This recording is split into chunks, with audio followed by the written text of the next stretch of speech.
partner of the Chicago Cubs. We've had a blast out here at Gallagher Way. This has been one of our better days out here. Just the feel with the Cubs having been on a brutal road trip, recently with what we saw last night. But the townspeople, Wrigleyville, has gathered here on the Score and the Rahimi and Harris Show with me, Mark Grody. We told you earlier that PCA, Pete Crow Armstrong, was talking in the Cubs locker room just a short while ago with reporters about his slumping bat. Let's hear from PCA. Pete, what is the mechanism you use personally to keep joy in the game and a perspective that baseball season's a baseball season?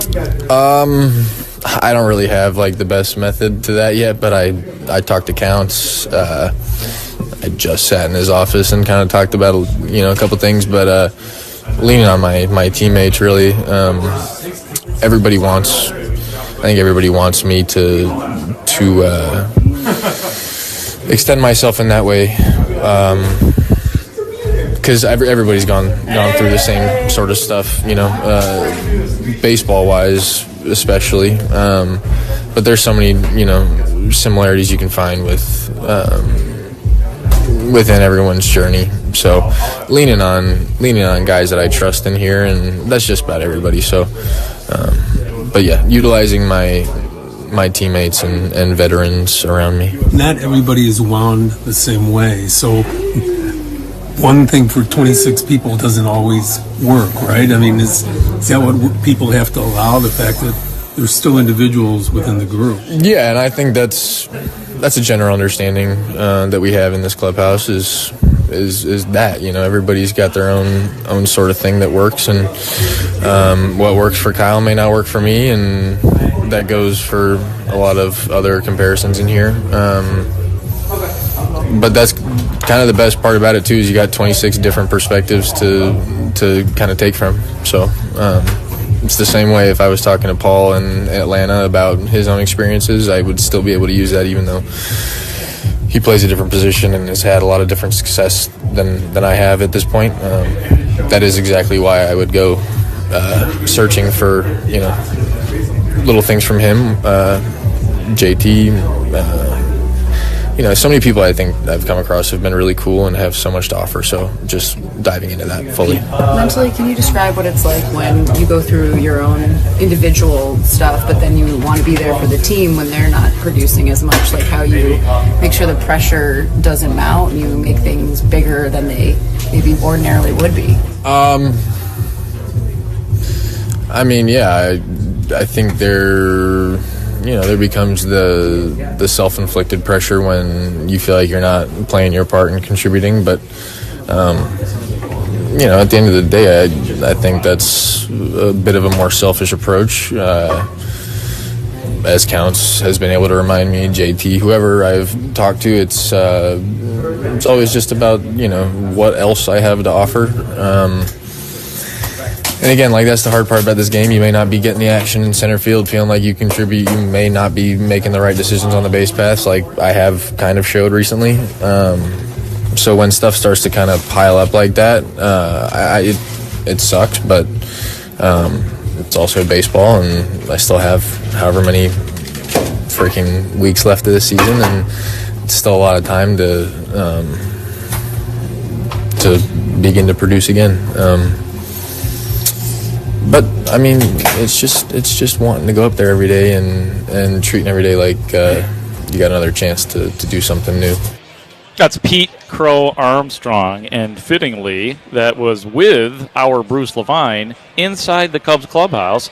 Bruce Levine will be hosting Inside the Clubhouse right here on 670 The Score tomorrow, starting at 9 a.m. Rahimi and Harris out here with me, Mark Grody, at Gallagher Way, talking about the Cubs. What this reminded me of, Marshall Harris, is that baseball is going to kick your ass at some point in time, and there are no more painful and obvious and transparent slumps in any sport than exist in the game of baseball. I think we all knew a slump was coming at some point in time for PCA because it comes for everybody. It's just gone a little bit longer than I had thought it would go. It's interesting. Pete Crow Armstrong, last 17 games, 10 for 63, no home runs. Now, 10 of those hits were doubles. 2 walks, 21 strikeouts, a 159 batting average, a 206 on base, a 254 slug. Do you remember the beginning of the season for Pete Crow Armstrong? Mm-hmm. Pete Crow Armstrong did not homer in his first 17 games. He was 13 of 73. He had a 264 on base, a 258 slug, no home runs. He did have 6 stolen bases, but no power to speak of. And then he caught fire. And he had been on fire ever since until the last 17 games. So I think it's interesting that the beginning of the season looks like what he's going through now, except for now he's had such a degree of success that he's not trying to just get it. He's trying to get back to where he was. And I thought it was interesting. Several times he invoked the name of Justin Turner as a guy he goes to. And you're wondering his value to this team. That seems to be where it is. Yeah, he's utilizing teammates, I think, were the words that he used. And I think that's really smart. I mean, that's not every guy. Sometimes you get unsolicited advice from players, but I think it's in this case that he's clearly looking up to him. By the way, I've just been told, too, that Bruce Levine tomorrow inside the clubhouse, inside the Cubs house. Matt Shaw, Joe Madden, and Steve Stone? That's the lineup? Jesus. It's a decent lineup. It's a really good lineup right there because you know Shaw's going to hit another home run today. He's going to whiplash one. You know that's coming. I mentioned the Pete Crow Armstrong, the first 17 games he didn't hit a home run. In game number 18, he hit not one but 2 in his first 2 home runs of the season. PCA is going deep today. Write that down. Okay, I'm sorry. Don't write that down. Shaw's going down? Tell someone else to write that down. Oh, yeah, Robbie, write that down. I already wrote it down. Okay, and write this down again. I think I said, is Matt Shaw the new PCA? Stop.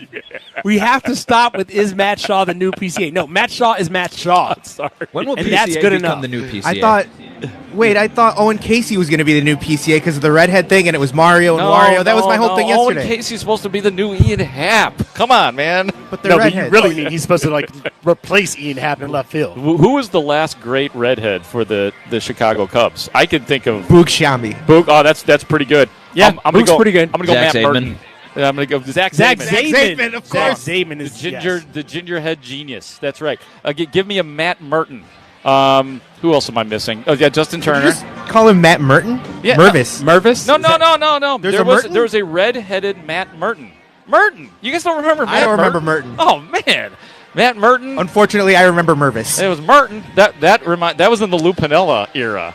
And that was one of the funniest Lou Piniella moments ever. Is we're gathered around. I can't remember who we were asking him about. And he goes off the rails. We're like, who's playing second, or who's going to play outfield today if Milton Bradley's out? And he's like, you guys ask these questions every day, and you know what we got? We got Merton. We got Merton out there and left. So yeah, I always remember the great Matt Merton. The other problem with PCA right now is he's a superstar here. Like, I know that maybe it hasn't reached all the lands, but it's gotten pretty close. He is a pop star here. He's a pop star when he runs out to the outfield. It's got to hurt him. And I know that nobody's booing PCA at this point. But and nobody's being hard on him, but that's a lot of pressure to live up to. Like, he's not playing his hit songs right now. No, I think what is interesting is he's not the only one. That entire outfield group right now, struggle bus. Struggle bus. They all show up at the block. Bus picks them up. They come to Wrigley, and they try to figure a way to get off the struggle bus. Yeah. We need a different route to work. Yeah, and, tweaking the lineup here and there has, helped every once in a while, but they've got to continue to lay things on. What do you think? I do love the fact that he said, too, in that interview with Bruce, that he was just inside the club, or inside of Craig Counsel's office. And I know we're never going to find out, probably, maybe in general terms, Craig what the conversation was? I'd love to know what Craig Counsel is saying to people. Like, it seems like, from what I've been able to gather about Craig Counsel, he's surprisingly hands-off with PCA, and maybe that's more this year because he has become a star, but I was astounded when he had that game where he forgot the amount of outs. Do you remember that Yes. day? Where he just kind of lollygagged it because he thought it was the third out. And then I think it was on the Spiegel and Holmes show where they asked Craig Counsel, what'd you say to him? Did you talk to him about it? I assumed he would. He said casually, he sent him a text, that night just saying, hey, are you okay? There was no, punishment. There was no talking to, none of that. So that you know why? sort of took me into the idea that he is not being like really coached hard. But you know why, right? Why? Because Craig Counsel said in that same interview, I've forgotten how many outs there are on multiple occasions in a Major League Baseball game. Yeah. Says it happens about once a year, I believe, if I'm remembering correctly. Right, and I guess that you're right. I mean, that's the type of thing where if it happens again, then we got problems, then we got bad blood. Right, and it may happen and you just aren't affected because the ball didn't come to you when it happened. Yeah.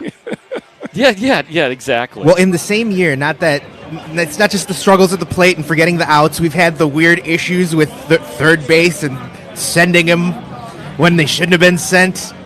That's a shout out to Quentin Berry. Oh, yeah. No, Quentin, there's been, look, this is the.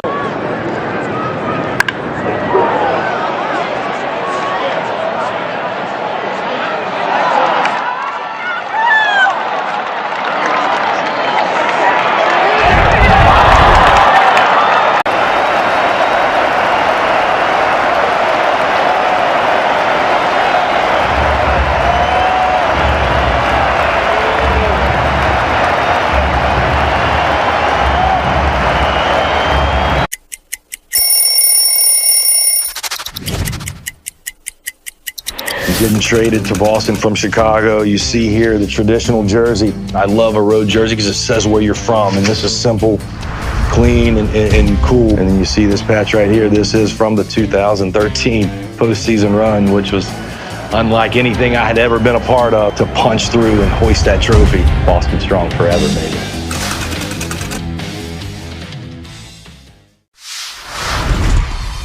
Talk to me. This is called a Crawford dog. Hamburger bun. Yes. 2 split top Angus beef hot dogs griddled on the skillet, on the plancha. And then we do a bacon onion jam with Crawford Bach beer. Pick it up like a burger. Pick it up like a burger and you just go in, man. Let's go to town. Dude. Oh, best hot dog I've ever had. Best hot dog I've ever had. I love this, man. This is how I grew up eating hot dogs. This is going to be one of those games that you're going to have to fight the elements. Wow! And I don't think that'll be the last bat toss we see tonight. I would imagine not. As he slid behind Neto, took out his legs, but Neto held onto the ball. Check out what our cameras caught. That's right. Smacking himself in the face. He really likes to pump himself up and make himself angry. Oh, he used the hat. That's pretty nice. Yeah, take a bow. All right, absolutely.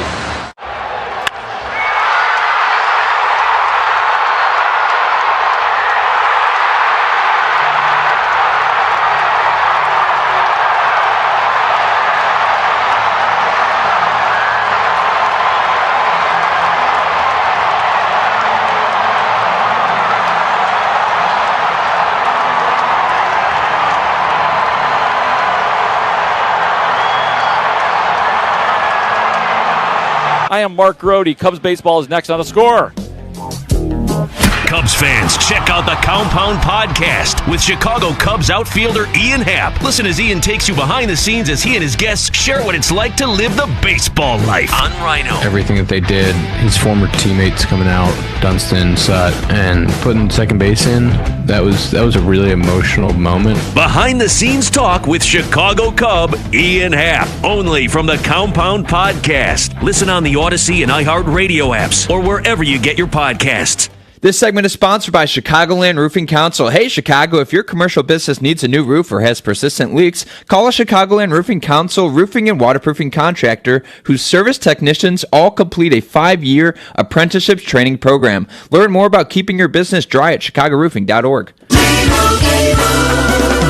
Doug. Limu and I always tell you to customize your car insurance and save hundreds with Liberty Mutual. But now, we want you to feel it. Cue the emu music, Limu. Save yourself money today. Increase your wealth. Customize and save, we say.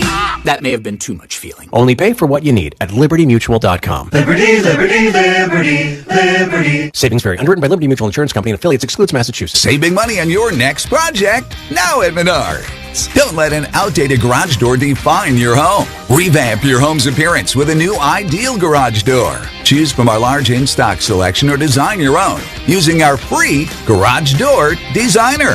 Hurry in and save big money on your next project. Plus, check out our weekly flyer on Menards.com for all the great deals happening now. Save big money at Menards. Home title theft. It's on the rise, and it's devastating if it happens to you. Listen to the alarming words of an actual home title thief. I don't need to know your date of birth and social security number. All I have to do is go to public records, create a document, and file that document. And then I can borrow against the house or sell the house. You may have no clue until you find out that your house has been sold or till several loans or several banks are foreclosing on you. For pennies a day, Home Title Lock puts a virtual barrier of protection around your home's title with 24/7 monitoring. The instant they detect any tampering, you'll get an alert. And that's bad news for home title thieves.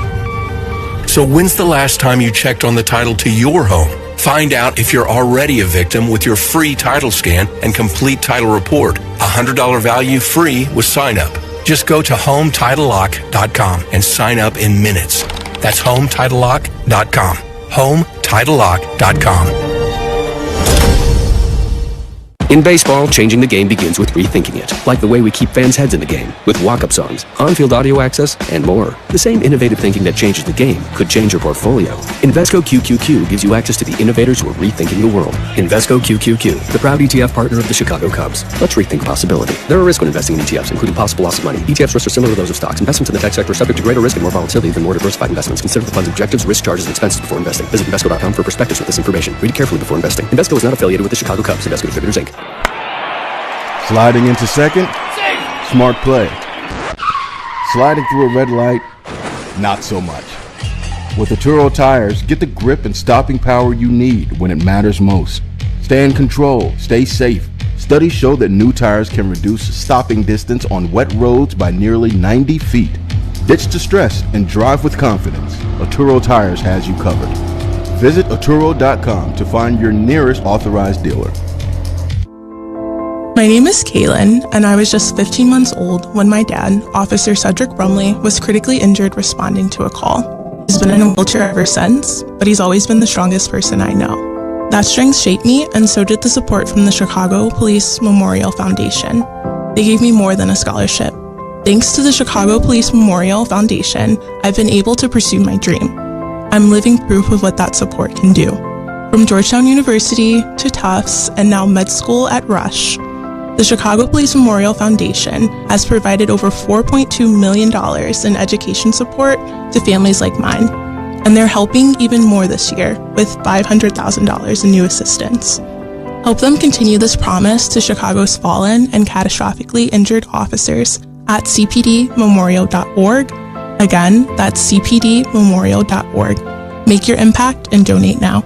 It's Mully and Hoffer Window Nation. Right now, get 50% off all window styles, plus 0 down, 0 payments, and 0 interest for 2 years. Hurry, the sale ends soon. Trust Window Nation. Schedule your free estimate now at 866-90Nation or visit windownation.com. We all hear the radio ads about the IRS. They tell you to be afraid, to be scared, and they try to frighten you into calling. I'm not here to do that. Tax Relief Advocates is different. TRA is here to tell you that if you owe money to the IRS, whether it's $5,000, $50,000, or $500,000, we have a solution. It doesn't matter if you're sitting in your car, at work, or with your kids. No matter where you are, call now. 800-575-9834. Don't lose hope. TRA can eliminate or reduce what you owe to the IRS. Generous programs are now available that can give you a fresh start. Our passion is taxes and helping individuals fix their IRS problems. We have over 1,000 5-star reviews on Google and an A+ with the Better Business Bureau. You don't need to be afraid of the IRS any longer. End your tax nightmare today by visiting us online at TRA.com or call 800-575-9834. That's 800-575-9834.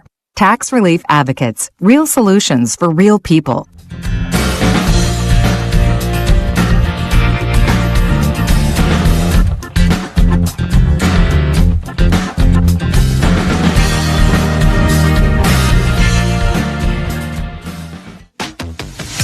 And now, Odyssey, WSCR, 670 The Score, and the Southwest Airlines Cubs Radio Network exclusively present the Cubs Radio Pregame Show, driven by your Chicagoland and Northwest Indiana Buick and GMC dealers. Brought to you in part by CatchDesMoines.com, Citgo, Chef IQ Sense, Ziegler Subaru of Kenosha, Fitzgerald Equipment, Patriot Pavement Maintenance, TimberTech Decking and Railing, Bet365, The Village of Bedford Park, and McGrath Acura of Westmont. And now your host, Zach Zaidman. Well, it's good to be back home. In fact, it may be a welcome sight to friendly confines after a road trip where the Cubs dropped 4 of 6. And on top of that, they've lost 3 consecutive series for the first time this season. They'll look to get things back on track today against the Pittsburgh Pirates, who have dropped 5 in a row. Hi there, everybody. Judson Richards in for Zach. As far as the division goes, the Cubs 8 games back in the NL Central behind the white-hot I want to ask you about food. What is something that you have to eat to be the judge? Oh, Aaron Judge! Send him to Monument Park now! We got some good chefs in New York. They've been cooking up some nice chopped cheeses, and that kind of, it gets you, I don't know if I should tell the kids that they should be eating chopped cheese before a game. Before the game, probably steak. That's usually what I go to. I like a steak, no vegetables. No vegetables? No vegetables. No, is it straight protein? Yeah.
I went to college at Northeastern University, and all my friends were Red Sox fans. And while in my 3 years there, I really grew to appreciate Red Sox Nation and everything that they bring to the table. And once I got my head wrapped around the trade, I was really, really excited. I think they have one of the most iconic logos, these 2 socks right here on the sleeve.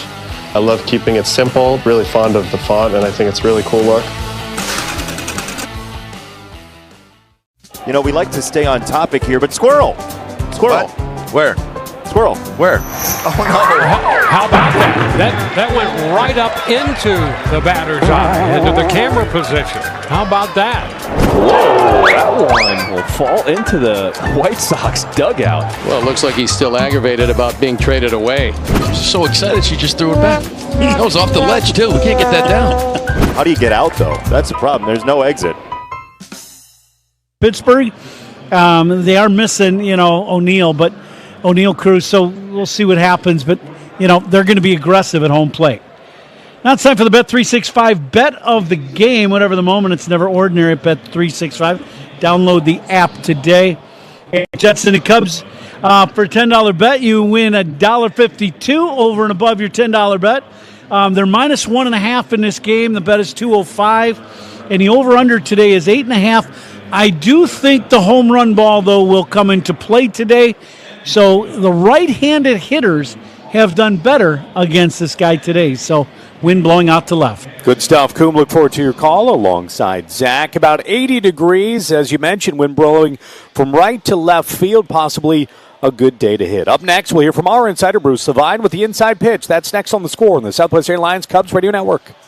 Cubs Talk with Spiegel and Holmes on your ride home. Afternoons 2 to 6 on The Score. Future You is using their rapid rewards for their next vacation. All thanks to Present You signing up with Southwest Airlines, where you earn points every time you fly. Because what's the point of points that Future You can't use? And since your rapid rewards points don't expire, you can save up for that big trip. Get ready to reward Future You with a future flight. Sign up for Rapid Rewards today and redeem your points on any seat, any day, anytime. Only at Southwest. All Rapid Rewards rules and regulations apply and can be found at southwest.com/RR terms. Hey folks, Coom here. Since teaming up with the fine folks at Yuengling Beer, I've heard this question a lot. Ron, how has Yuengling managed to be around for 196 years? Well, it comes down to one thing. They brew great beer. Simple as that. It takes real quality to become the oldest brewery in America, and Yuengling's been doing it right since 1829. Whether it's traditional lager, light lager, Flight by Yuengling, they all have the same commitment to flavor and craftsmanship. Yuengling, the oldest brewery in America, official beer of the Cubs Radio Network, DG Yuengling & Sons, Pottsville, PA. So you call your virtual insurance company to ask a simple question about your policy, but now you're on hold listening to this music while you wait and... wait. Auto Owners works with local independent agents who tailor coverage to meet your needs and pick up the phone when you call, because you shouldn't be on hold so long that you memorize the music. That's simple human sense. Ask LaFonte Insurance Services in Lombard if Auto Owners make sense for you. Eat up, buddy. It's almost...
I feel like food and sharing a meal with someone is a universal language.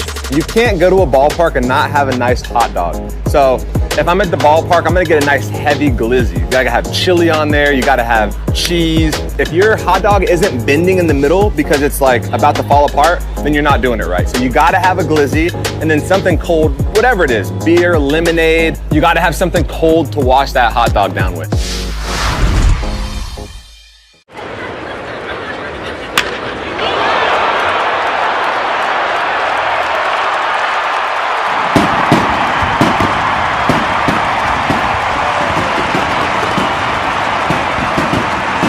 A 15-game attack against the Pirates today.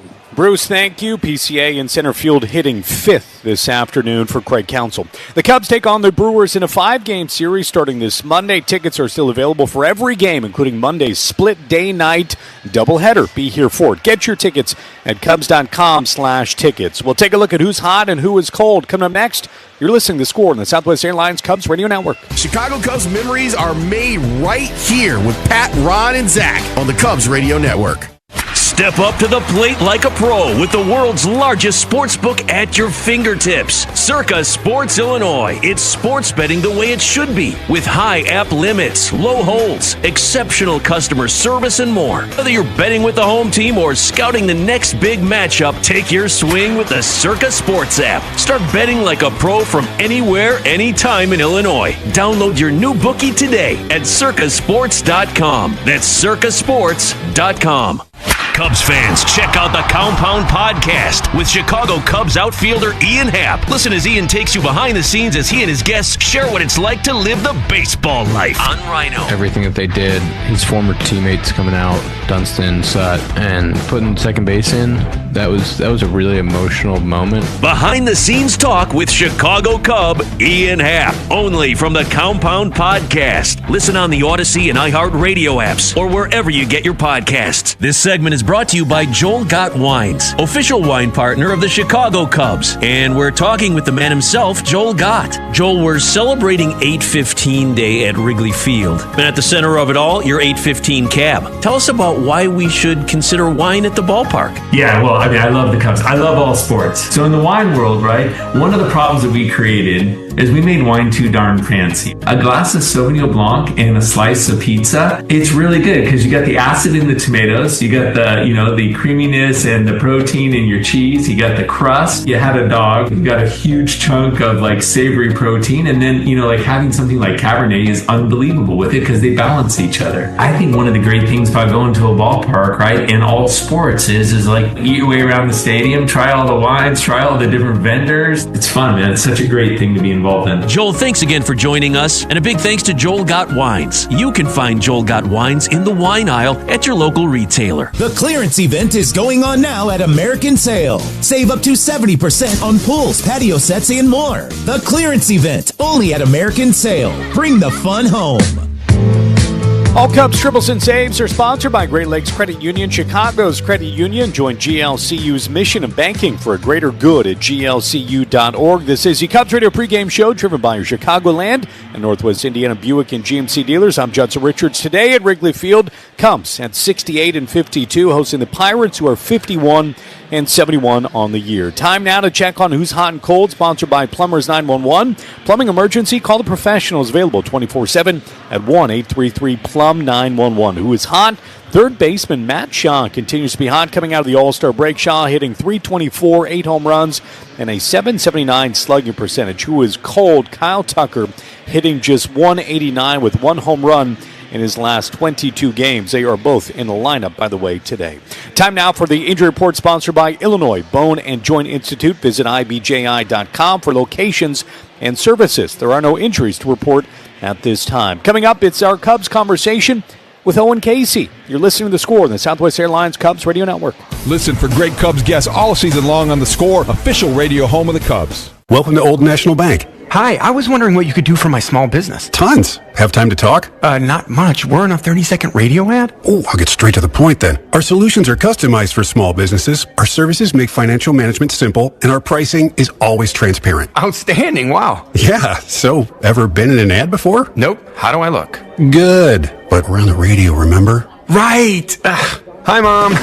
Customized small business banking from Old National Bank. Member FDIC. Get old. All right, fans. Time to stretch those legs and maybe your budget. It's the Subaru A Lot to Love event at Ziegler Subaru of Kenosha, where buying a car is as easy as singing "Take Me Out to the Ball Game."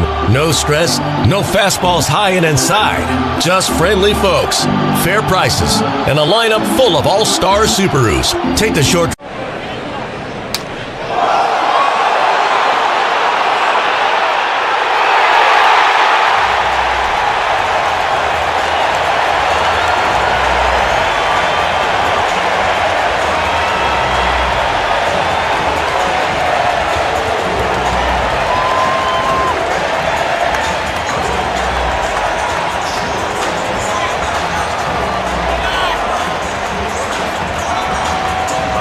We had a special guest on the field before the game today, Pepe the Penguin. Pepe was a little cranky today. If you're at the ballpark with your kid, what's most important? You got to get snacks for Junior. This is a rare father-son first base coaching combo. Well, after Dinger put up a sign that said, "Mrs. Met, call me," Mrs. Met has her response. That hit my bat. That was a foul ball I want to hit. He was trying to stay in the hit. See, look, he said foul ball, foul ball. He didn't want to go down to first base. He wanted to hit. Guy, and I love being around him, on and off the field. He's a great person. So, it's pretty cool to be up here with him. I learned all I needed to know about you when I saw the obvious work ethic of your family, who is coming to Toronto and then driving to Chicago today. I mean, is that where the work ethic comes from? Is that how you've succeeded? That's for sure. I mean, my parents worked hard ever since I was a kid. Dad put in hours, mom put in hours for the family, and especially for me. So, from a young age, I just kind of wanted to make them proud, and it really just kind of sprouted for them, I would say. Yeah. What was your first Craig Counsel moment like, and how are you relaxed by just his normal, no big deal way, go out and play baseball? I went to the manager's office yesterday and said, "How's it going?" And we were kind of just like chuckling about how crazy the day was getting there. Bags are kind of in the oversized place, how they go run and get them. tight deadline to get to the field. But it was great, and Craig's great. Today he's kind of razzing me about being in the gym super early, like changing my ways. But he's great, and it's just amazing to be here. For my last question, it's just going to be, how do you get here and not put too much pressure on yourself, especially when you know that this very good team with very good players is struggling when you get here? Just try to do me and remain the same, not do anything different, because what I did got me here, and just help with the team anyway. The team's a great team. There's so many star-studded players in this locker room, so I'm just glad to be here and to contribute. In the future, here's a tip for you. If you see me coming to your locker, there's a lot of places to dodge me to go, and this is a big locker room, so you can get away from an interview anytime. All the best of luck to you. Congratulations. I appreciate it. Thank you very much. All right, Judson, now back to you. Bruce, thank you. Enjoyed that very much. If Casey gets his first big league hit today, he will have to come in a pinch hit role with Owen Knott in the starting lineup this afternoon. The 50-50 raffle is featuring a new mega jackpot. Fans in Illinois can purchase tickets at Cubs.com/raffle or from a raffle ambassador at Wrigley Field through the 8th inning of each game, now running through the end of Thursday's game against the Brewers. Up next, it's the Manager's Show. That's coming up on The Score on the Southwest Airlines Cubs Radio Network. Hey Cubs fans, it's Nico Horner. Listen to every game here on the Chicago Cubs Radio Network. Let's play ball with Tito's. During today's game, if the Northsiders pitchers strike out 9 players, Tito's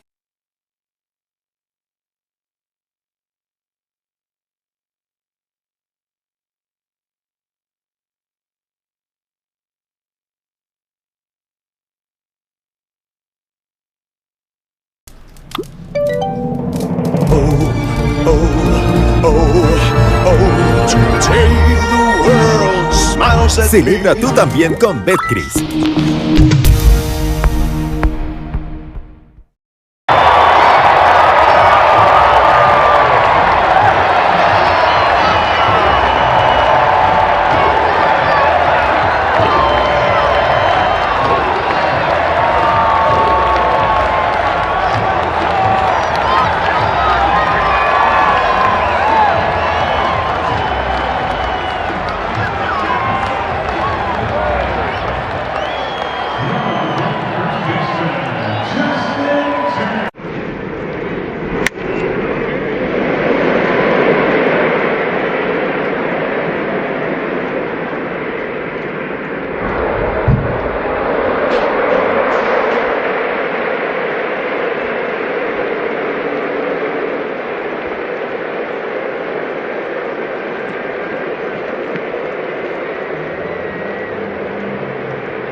(312-888-8888) on Monday. I'm Jetson Richards. Time now to hear from manager Craig Counsel, sponsored by the Village of New Lenox, leading the way in residential and economic development. With Counsel, here's Zach. Counsel, as we get back home now, you got a good stretch here of ball games. Pittsburgh, then obviously 5 against Milwaukee. From here forward, your thoughts on managing your ball club, managing expectation, managing young players, all those things going forward, and then trying to get ready for October baseball in hopes that you're in October baseball, right?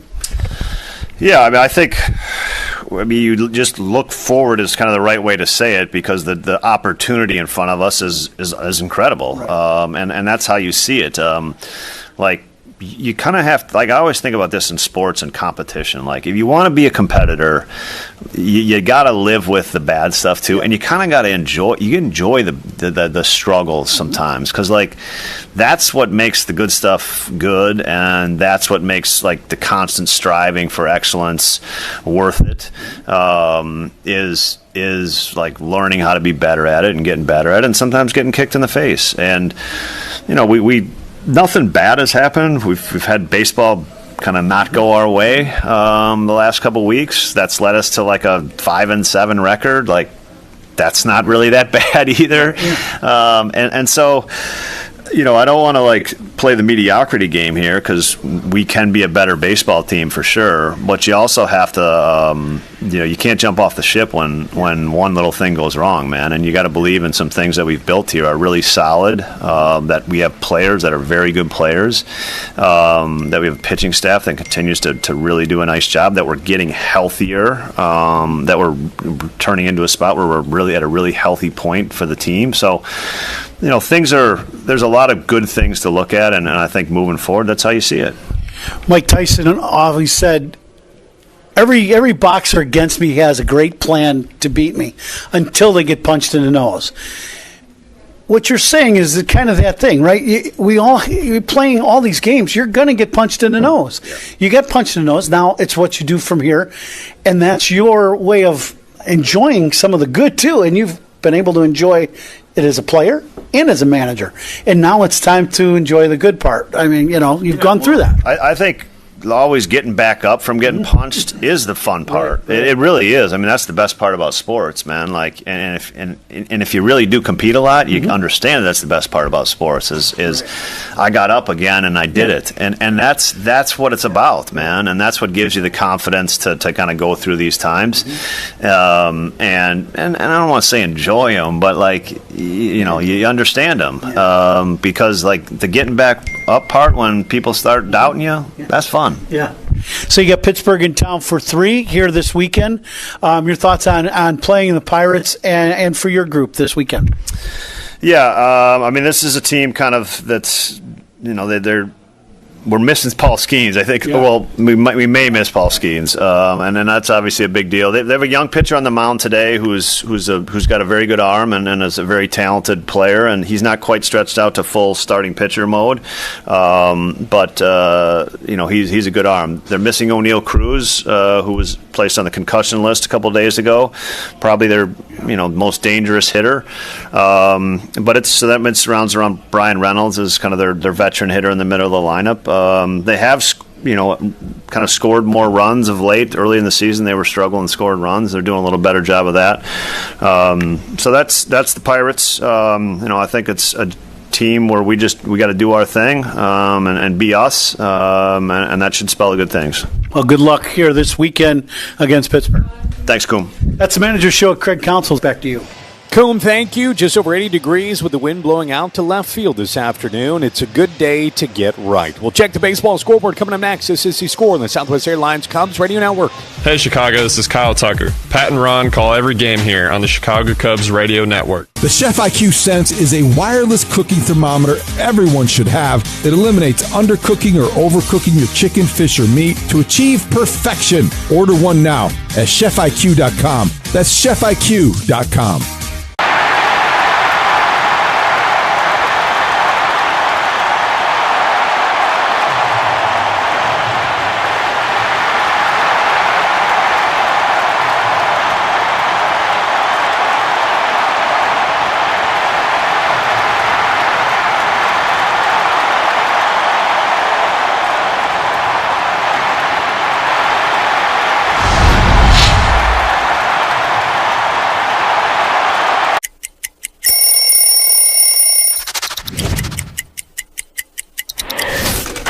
Wow.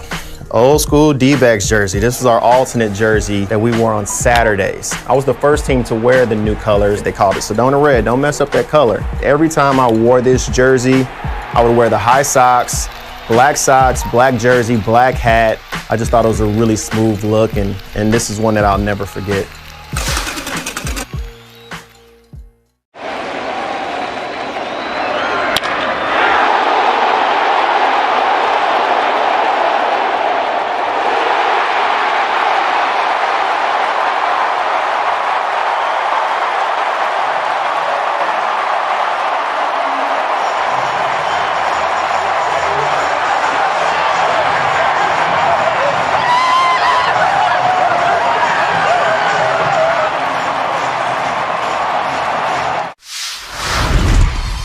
What is it that kind of got you hooked as a foodie, so to speak. My dad was really into food when I was a kid. He traveled for work and he would go to places all over Europe and stuff. He was in sales and I feel like he would come home and try and cook the things he ate overseas. And so as a kid, I was exposed to a lot of like stuff that kids aren't usually exposed to. And so I credit my dad for that.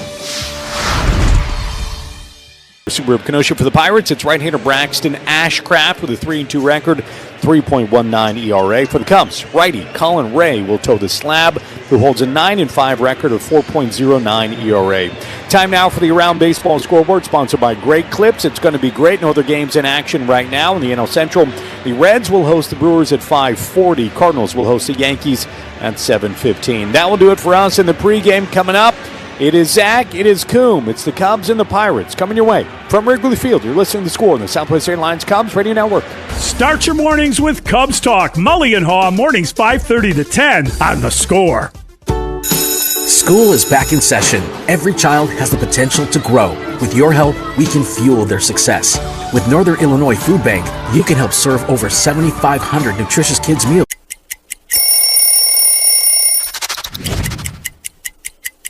The beauty of this jersey is the feel, the texture, the thin, the stitching is heavy, so you kind of feel that jersey that was very heavy. Check it out, the last name and the number, they have a little glitter on them, so they kind of stack up. It just feels right. I had some really cool cleats to go with it. The way it gets dirty when you slide, it just kind of like rubs off on that glitter. It's really, really cool. To Monument Park now. We got some good chefs in New York. They've been cooking up some nice chopped cheeses, and that kind of it gets you. Yeah, I don't know if I should tell the kids that they should be eating chopped cheese before a game. Before the game, probably steak. That's usually what I go to. I like a steak, no vegetables. No vegetables? No vegetables. No, it's just straight protein? Yeah.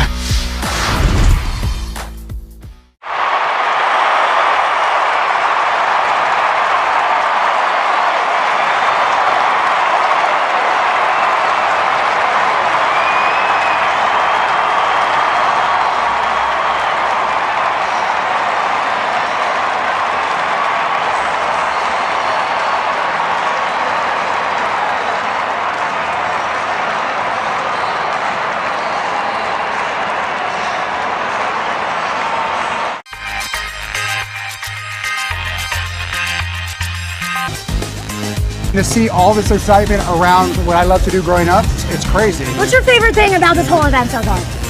The fusion of sports, entertainment, and cards. That's awesome. Because to me, cards have always been entertainment, and they're getting their just dessert now.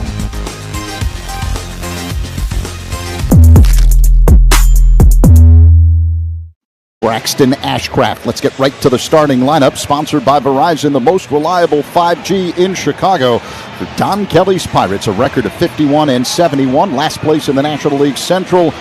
Ronnie Simon is the leadoff man, and he's in left field. Spencer Horwitz at first. The right fielder is Brian Reynolds. The Pirates cleanup man is second baseman Nick Gonzalez. The designated hitter, Andrew McCutcheon. Jack Sawinski, who went to Taft High School, plays center field. The number 7 hitter is shortstop Jared Triolo.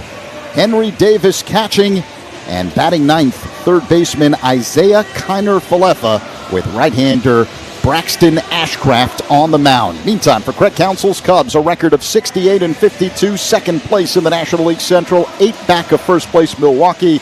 The Cubs hold the number 1 National League wildcard spot, a half-game lead over the Dodgers. Michael Busch is the leadoff man, and he's at first. Seiya Suzuki in right. The designated hitter, Kyle Tucker. The Cubs cleanup man today is left fielder Ian Happ. The center fielder is Pete Crow Armstrong. Nico Horner at second. Batting 7th, the shortstop, Dansby Swanson.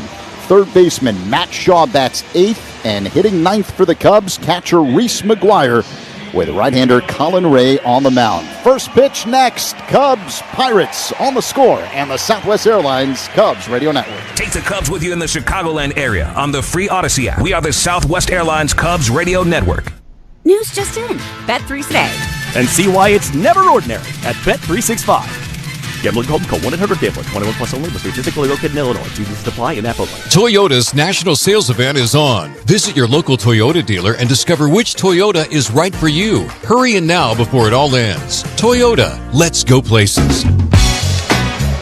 It's game time. Time to crack open a Yingling. After 196 years, the wait is over. Yingling is finally available here in Illinois. Look for it at your favorite bar. I might have one of those tonight. Or store. Yingling, the oldest brewery in America. Z Cubs back here at Wrigley. Always good to be back here, and they need to get back on track. What better place to do it than here in our home ballpark of the Friendly Confines? And friendly offensive conditions, at least from my vantage point here in the home radio booth. Coombe, the wind blowing from right to left at the moment. It's not a hard wind. Temperature right around 80 degrees. A partly cloudy day here on the north side of Chicago. The Game Time Temperature sponsored by Four Seasons Heating, Air Conditioning, Plumbing, and Electric. Your trusted local experts. Simply put, the Cubs need a win. Yeah, they need a win. They need a really good series here against Pittsburgh. And then, we've been looking forward to this series for a long time, and all the fans have. The 5-game series starting on Monday against Milwaukee. So, Milwaukee just put it to Pittsburgh. Cubs need to do the same thing and get themselves on a good, kind of get the mojo back going into that Milwaukee series, and it all starts right here today against Pittsburgh. Ronnie Simon at the plate, switch hitter batting from the left side. Colin Ray, the right-hander, deals, and his first pitch in there for a strike right at the top of the zone, a fastball on the outside corner. We are underway, the opener of a 3-game set between the Cubs and Pirates this weekend here at Wrigley. The next pitch is low for a ball, 1-1, a splitter that missed. Ray comes in with a record of 9-5, a 4.09 ERA, 24 games, 20 starts. As Ray works on the first base side of the rubber, the pitch misses outside with a breaking ball, 2-1 the count. But essentially, Ray has been the primary fill-in for the Cubs ever since Justin Steele went down for the year. Yeah, he has done everything you would ask for from a guy. That ball's fouled off and then some. He was just supposed to be the swing guy, is why he was, signed, and what his role was going to be coming out of spring, and then that changed in a big way, and he has stepped up and done very well for the Cubs. As you said, 9-5 with a 4 ERA, but big innings for the Cubs. Chopped to first, fielded on a short hop by Bush behind the bag, races over, steps on it before Simon gets there, 1 away.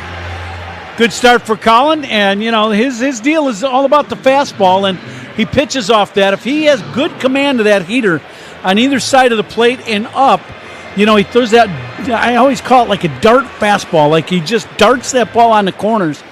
And then when hitters have to be accountable to that and they start looking for it, then the off-speed pitches come. He made a good pitch on the last off-speed pitch to get the ground ball. Spencer Horowitz looks at a strike, a fastball right down the middle. 0-1 the count. Horowitz, a left-handed batter, hitting at .261 on the year with 5 home runs. The pitch, a one-hopper right back to Ray on the mound. Fields it, flips to first, 2 away. Good start for Colin Ray. 2 hitters, 2 quick outs. First inning is powered by Invesco QQQ. Let's rethink possibility. Invesco Distributors Incorporated. Colin's going to end up pitching, most of the time somewhere in that 93 to 95 range with the heater. And that's velocity's ticked up here as the season's progressed, which is something unusual, but very good for the Cubs and Colin Ray. Brian Reynolds at the plate, ground ball to second, fielded cleanly by Horner. The throw to first in time, and a 1-2-3 top of the first. Middle one, Cubs and Pirates scoreless on the Score and the Southwest Airlines Cubs Radio Network. Start your mornings with Cubs Talk, Mully and Haw, mornings 5:30 to 10 on the Score. Man, that was easy. Bulldog Rotary Hammer! Hello? It is I, He-Man! Let's open this up. Take a look at what we find. Looks like we've got Lauren Shahadi. Animation is great. We got Robert Flores, one of the stars of MLB Central with Lauren Shahadi. Then we got Mark DeRosa. Look at that. He looks like Superman, does he not? Right? He was when he was with the Cubs. Harold Reynolds looking ripped in a tracksuit in Studio 42. There I am. The hair's all I know this guy. Look at that jawline.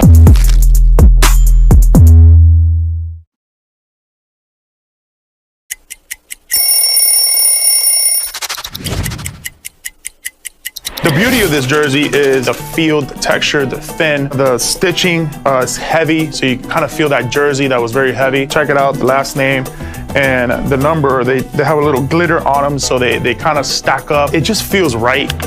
I had some really cool cleats to go with it. The way it gets dirty when you slide, it just kind of like rubs off on that glitter. It's really, really cool.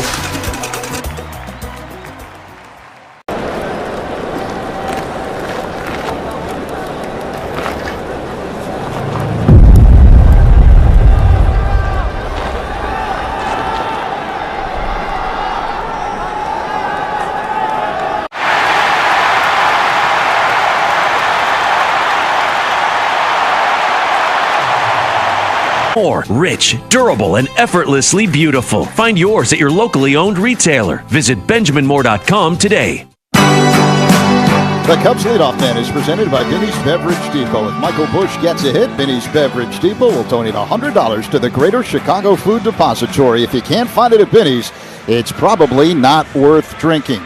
Busch will face Pirates starter Braxton Ashcraft. Right-handed pitcher, 3-2 with a 3.19 ERA, 18 games. This is just his third start, I should say, as Busch fouls the first pitch back off the screen. 0-1 the count. Ashcraft, the big man, 6'5", 220 pounds. He's 25 years old, second-round pick back in 2018. Works on the first base side of the rubber, and the pitch. Busch, an awkward swing and miss in the hole, 0-2. Coom, what should we know about Braxton Ashcraft? Well, he's got a very good arm, and, as we were saying, he hasn't had many starts in the big leagues, and they're trying to build him up to be a starter. So, we're probably looking at the max 70 to 75 pitches today, if all goes well for the Pirates. Curveball misses outside. 1-2. But he's got all the pitch mix. The thing about him that will probably transition more will be he will transition more to throwing more fastballs. Out of the bullpen, he threw a lot of sliders. The next pitch, called strike 3. A slider that apparently nipped the outside edge at the bottom of the zone. Busch retired, 1 away. Yeah, that's a good pitch. This ball starts out away and comes back to the outside corner at the knees. Excellent pitch. Michael had given up on it early. 92-mile-an-hour tight slider from Ashcraft. Speed gun today, powered by Xfinity. Seriously powerful Wi-Fi. Xfinity, the Wi-Fi is booming. Seiya Suzuki swings and misses. A 98-mile-per-hour heater from Ashcraft at the top of the zone. The 0-1.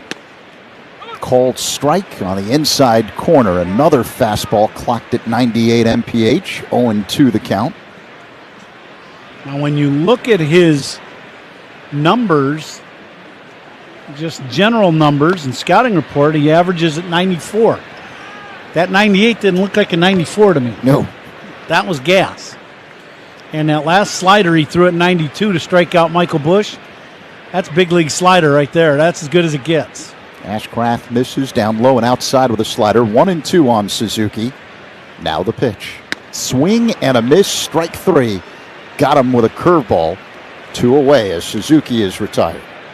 So that's the thing when a young guy is going to mix in and get into the rotation. Now, instead of really being a 2-pitch mix, all of a sudden now you go to all your pitches, right? You're going to need them all, and that's what he's doing, and that's where that curveball comes in. As a bullpen guy pitching 1 inning, you're probably not going to use your curveball all that much or pick the slider or the curveball more so than the other. Kyle Tucker at the plate, check swing and a pitch low. On appeal, no swing, says the third base umpire Clint Vondrak. Brock Ballou calling balls and strikes today. Tony Randazzo at first, and the crew chief Phil Cuzzy, the umpire at second base. No score, 2 away. Bottom of the first, Cubs and Pirates. The next pitch, a big swing and a miss by Tucker at a slider. 1-1 the count. Tucker overall this season hitting at .265 with 18 home runs and 62 RBIs. The 1-1, low and inside, 2-1. But since the start of July, Tucker just hasn't looked like the same player. Only 1 home run, 10 RBIs. He's hitting .195 during that stretch. And he was hitting .291 over his first 83 games. The pitch, A bouncing ball hit behind first, bobbled by Horowitz, but retrieves it in time for an underhand flip to the pitcher. Ashcraft covering the bag in time for out number 3. Cubs go down.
Medicine identified a diseased valve in my heart. But thanks to Dr. Gang and Dr. Ahmad's expertise, I didn't have to have open heart surgery. With access to the top heart and vascular program in Illinois by U.S. News and World Report, Beverly's team at Central DuPage Hospital replaced her diseased aortic valve using a tiny catheter, and she was back on her feet in just a few days. Northwestern Medicine. Better. Car accident? Call DNW right now. Slip and fall? Call DNW right now. Any accident at all? Call DNW Law right now. Don't hesitate. Call the 8s, 312-888-8888.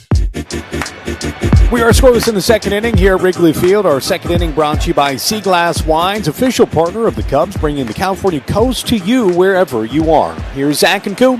Judson, thank you. Nick Gonzalez looks at a ball off the outside, a slider that misses from Colin Ray to begin the top of the second. 1-0 the count. Cubs and Pirates are scoreless. Ray works on the first base side of the rubber. High leg kick and pitch. Gonzalez swings and misses at a 95-mile-per-hour heater. 1-1. So it's great to have Judson Richards with us. Pat's okay. He's just off this weekend. He'll be back for the start of that huge 5-game series against the Brewers on Monday. Here's the 1-1. Swing and a miss. 1-2 now on Gonzalez.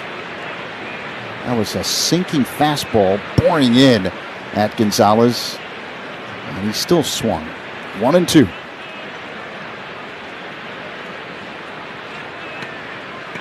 Ray's ready, and the pitch. Fouled out of play off to the right. Second deck.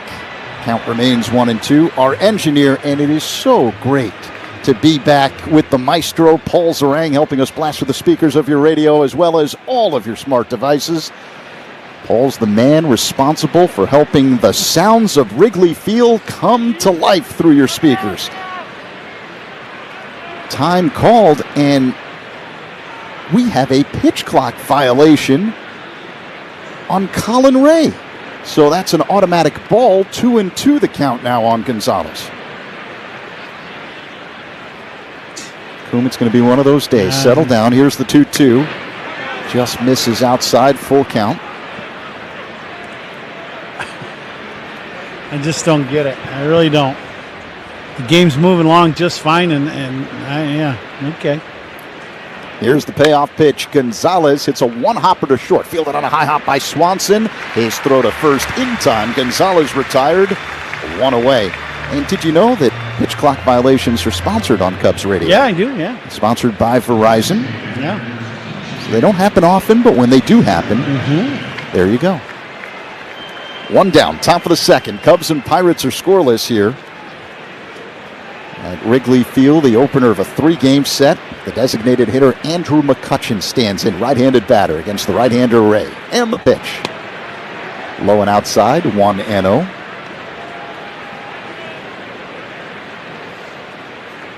Kutching doing his part. He's one of those guys, he's been in our league a long time, but hitting .243, but 11 homers. He's driven in 40 runs on team that's had its struggles this year. Looks at a breaking ball for a strike, 1-1 the count. He was also part of this Pirates group that was very good in playoff-bound teams. He has had a very, very good long career in the big leagues. The next pitch is low and outside, a curve that missed, 2-1 the count on McCutchen.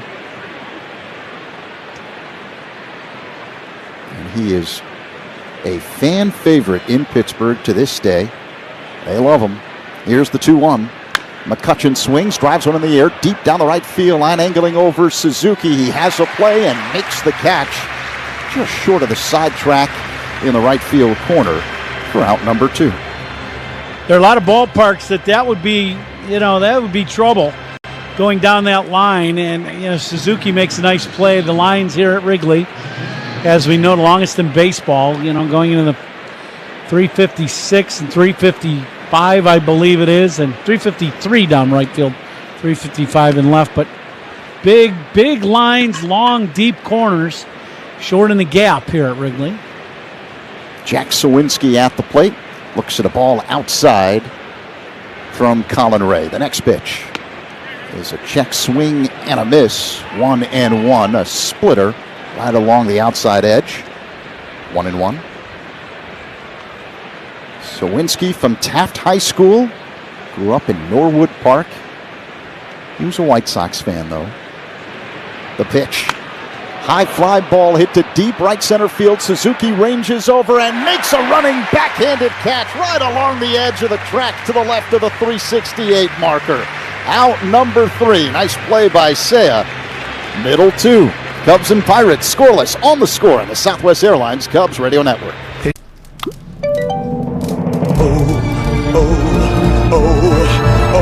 Today the world smiles at Celebra tú también con Betcris.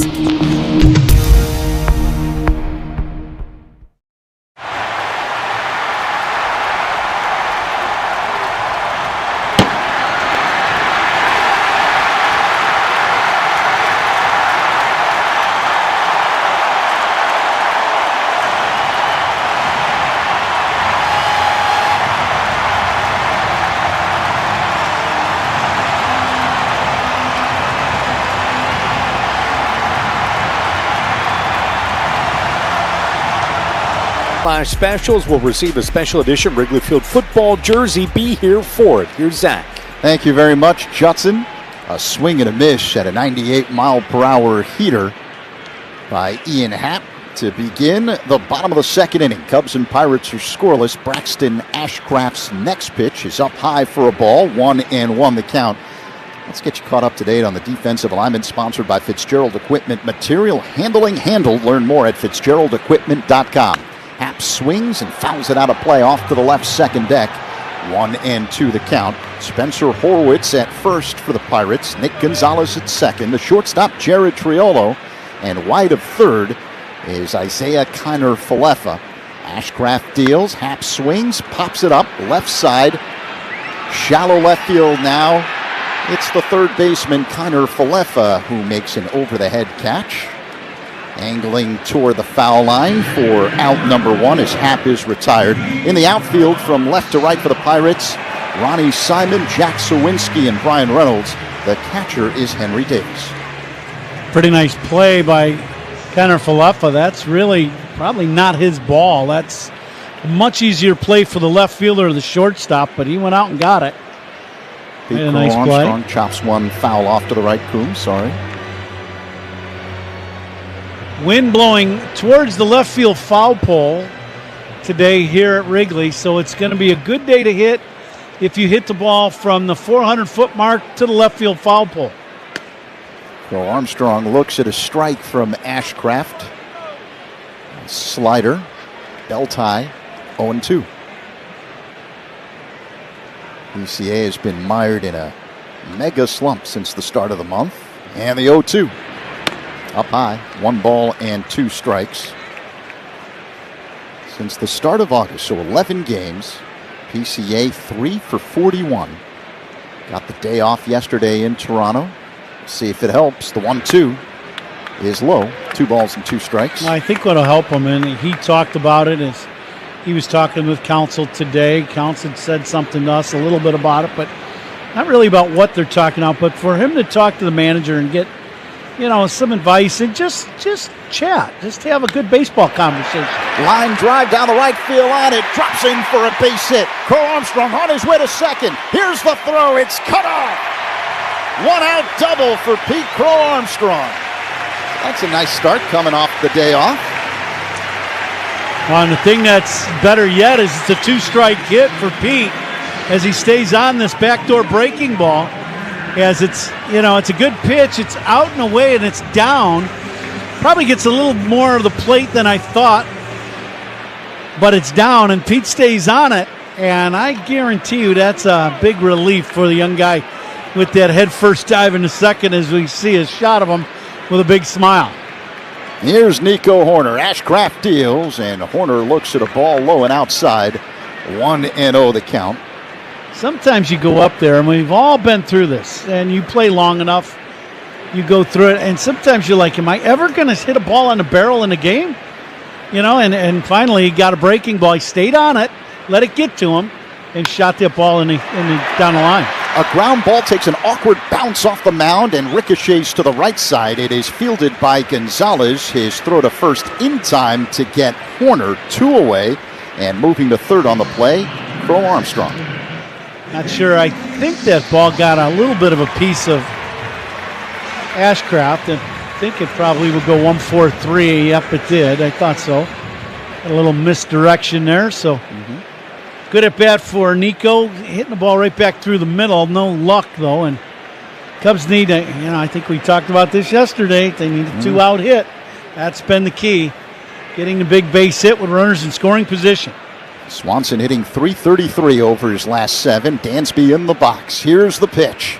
Swanson chops one on the left side.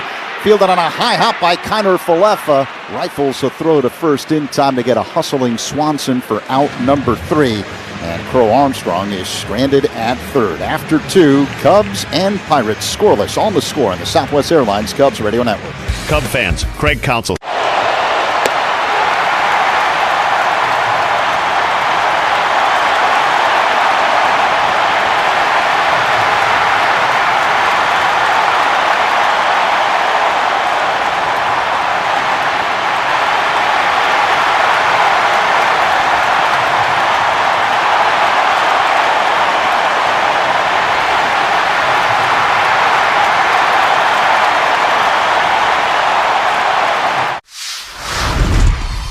The name of the business is Legacy Catering. We all were talking about how Mom taught us all how to cook. She was a cook at the public school system for ages. So we all started cooking with her. So we decided, to do the business. So we went to figure out what we're going to call it. So we said, let's cook in honor of our mother. So that's what Legacy came in. And just remember that Legacy Catering is about people. And this is what barbecuing is all about. And this is why we love it.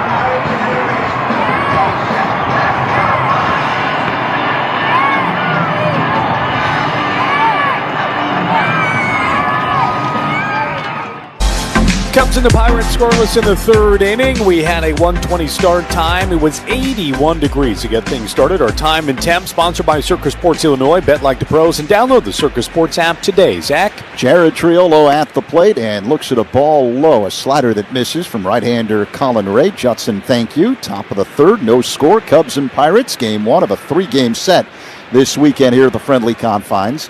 Ray works his motion and deals. Triolo fouls it away out of play off to the right. 1-1 the count. And all reviews in this game are sponsored by Northwestern Medicine. Second opinion's always a good idea. Get yours at Northwestern Medicine. And now the 1-1. Triolo fouls it back, 1-2. I like the fastball. Collins got a little bit of the drop-down thing going today, just slightly. This, instead of that right over the top fastball, he's gotten to the right-handers, just a little bit of a three-quarter, and he's really kind of cross-firing that fastball. Very good pitch. That pitch misses low and outside. It was a slider. 2-2 the count. Ray's coming off an excellent game last time out. Last Saturday in St. Louis, a quality start, earned the win. The pitch. Misses outside, full count. Yeah, it was the only win of that series for the Cubs, and Cubs needed a big start, and they got it from Colin. Yeah, went 6 innings, giving up just 1 run on 3 hits, 2 walks, 6 strikeouts. And Ray's been on a roll. The Cubs have won 6 of his last 8 starts. Cubs are 5. Ray is 5-2 during that stretch with a 3.53 ERA. Now the payoff pitch by Ray. Triolo swings, loops one into shallow left. It drops in for a base hit in front of Happ. That's the first hit of the game for Pittsburgh. It leads off the third. Triolo reaches with a single. That'll bring up the number 8 hitter, Henry Davis. Cubs and Pirates are scoreless here in the third. We've got some vocal royalty in the booth with us at the moment. Well, thank you very much. Oh, not me. You didn't mean me. You mean we have our, Bruce Springsteen has had the big man in his band, Clarence Clemens. We got the big man in our booth, and Johnny Vincent, and he's here at Wrigley today. You may have heard Henry Davis with a broken bat foul ball off to the left. He had the handle still in his hands. The barrel went flying past the Cubs on deck circle along the third baseline. Wow. Pitchers love that. Hitters not so much. Yeah. But a big thanks to Johnny as he's here in our booth today with some friends. But he is singing tonight at our place. So I'm very thankful that he's coming out. We've got a Yuengling get-together with Mitch Rosen and the score, as you know, Zach, and talking about it all week. But Johnny's been nice enough to come out and grace us with his vocals tonight. So we'll have a good time tonight, that's for sure. Davis swings and misses at a fastball, 0-2 the count. And I'll give you the information after the next pitch here by Ray. Triolo at first, no one out here in the third. Cubs and Pirates are scoreless. Ray sets at the belt.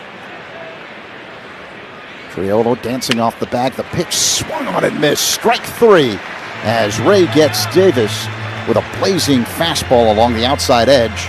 1 away. So baseball fans, head to Coombs Corner in Lockport after the game today from 7 to 9. You can meet the Coombe dog, Ron Coomer. You can enjoy Yuengling bucket specials and score some Yuengling swag. Don't miss the postgame party at Coombs Corner with Yuengling, oldest brewery in America. Isaiah Kiner-Falefa at the plate, looks at a strike from Ray, 0-1. Now, I can honestly say I don't think Frank Sinatra ever sang in Lockport, just going out on a limb. But the closest we're going to ever have gotten to that is going to be tonight at my place. Thanks to John Vincent, the voice, one and only. I was going to put Johnny on the spot and ask him to give us a lyric or two in the middle of the inning, like a little preview, but I don't want to do that. You can? Oh, after the next pitch, we're going to be entertained here. Ray peers in, gets the sign from McGuire, kicks and delivers. Low and inside, 1-1. Chicago Cubbies, Chicago is one town that won't let you down. It's my kind of town. Oh, yeah. Oh, yeah. Boy, can I sing? No, that wasn't me, folks. Great job. Here's the pitch. An awkward swing and miss at a slider by Kiner-Falefa, 1-2. You know the old saying, leave them wanting more? Yeah. Well, he just did it. Great job. Yeah. He's the man, there's no doubt. Yeah. So that's just a fun night tonight, that's for sure. Just a hint of what you can hear tonight at Coombs Corner. The pitch. Slow moving, bouncing ball on the left side. Charging Swanson, fielding, running throw to first in time to get Kiner-Falefa 2 away, advancing the second on the play, Triolo. A good pitch once again, a little inside pitch, a jamming Triolo, and just a little jamming Davis, and perfect pitch to get the out. 2 outs in the inning. That'll bring up Ronnie Simon, the leadoff man. Grounded out to first to start the game. Switch hitter batting from the left side against the right-hander Ray. Scoreless game, top 3, Cubs and Pirates. Man at second in Triolo. And the pitch. Off the outside, 1-0, a splitter that missed. Cubs have the baby blue tops today. White pants, blue caps, white on the front. Here's the pitch. Inside, backing Simon off the plate, 2-0. Rays got the white kicks today. Pirates, road gray uniforms, jerseys and pants, black numerals and lettering outlined in gold. Black helmets with a gold letter P on the front. The pitch is a called strike, a slider that spins into the zone, 2-1. Very good pitch. There's certain times you throw pitches that they're kind of nondescript, just another pitch in the game, but a 2-0 backdoor slider on the corner, perfect pitch by Colin Ray. Ray's ready, and the pitch. Called strike. A splitter right at the bottom of the zone on the outer half, 2-2. Well, you're a hitter and you go to 2-0, and he throws a backdoor slider on the outside corner, and then he throws a split on the outside corner at the knees. Great pitches. The 2-2, a swing and a chop, foul at the plate. Just got a piece of a slider. 2 balls and 2 strikes. The uniform description sponsored by Benjamin Moore. On the field or walls are your home. The right team and colors make all the difference. Official paint of the Chicago Cubs, Benjamin Moore. Let's see if Ray can finish off Simon here. A long set and pitch. A swing and a chop foul at the plate. McGuire was fighting that pitch as it got foul tipped into his gear, and he was trying to grab it, just couldn't get a handle on it. That also appeared to take a little bite out of Simon. He steps out of the box. Kind of bends over. 2-2 as he digs back in. Triolo at second base. 2 away here in the top of the third. Ray works his motion. The pitch. Swing and a miss. Strike 3. Got him with a rising fastball. Triolo stranded at second. Middle 3. No score. Cubs and Pirates on the score on the Southwest Airlines Cubs Radio Network. Cubs talk with Spiegel. Come on, Joe Ryan. It's all part of the experience. This is an experience tonight. Oh, look out. In between the legs of Jose Altuve, almost clipped his buddy in the on-deck circle. Hey, that'll wake you up.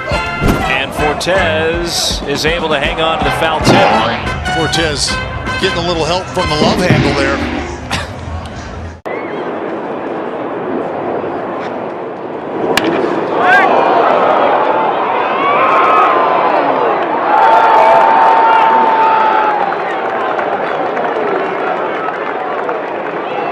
We'll get the Cubs started. Who's on deck? Brought to you by TimberTech Decking and Railing. Everything wood should be. Visit timbertech.com. Here is Zach and Coombe.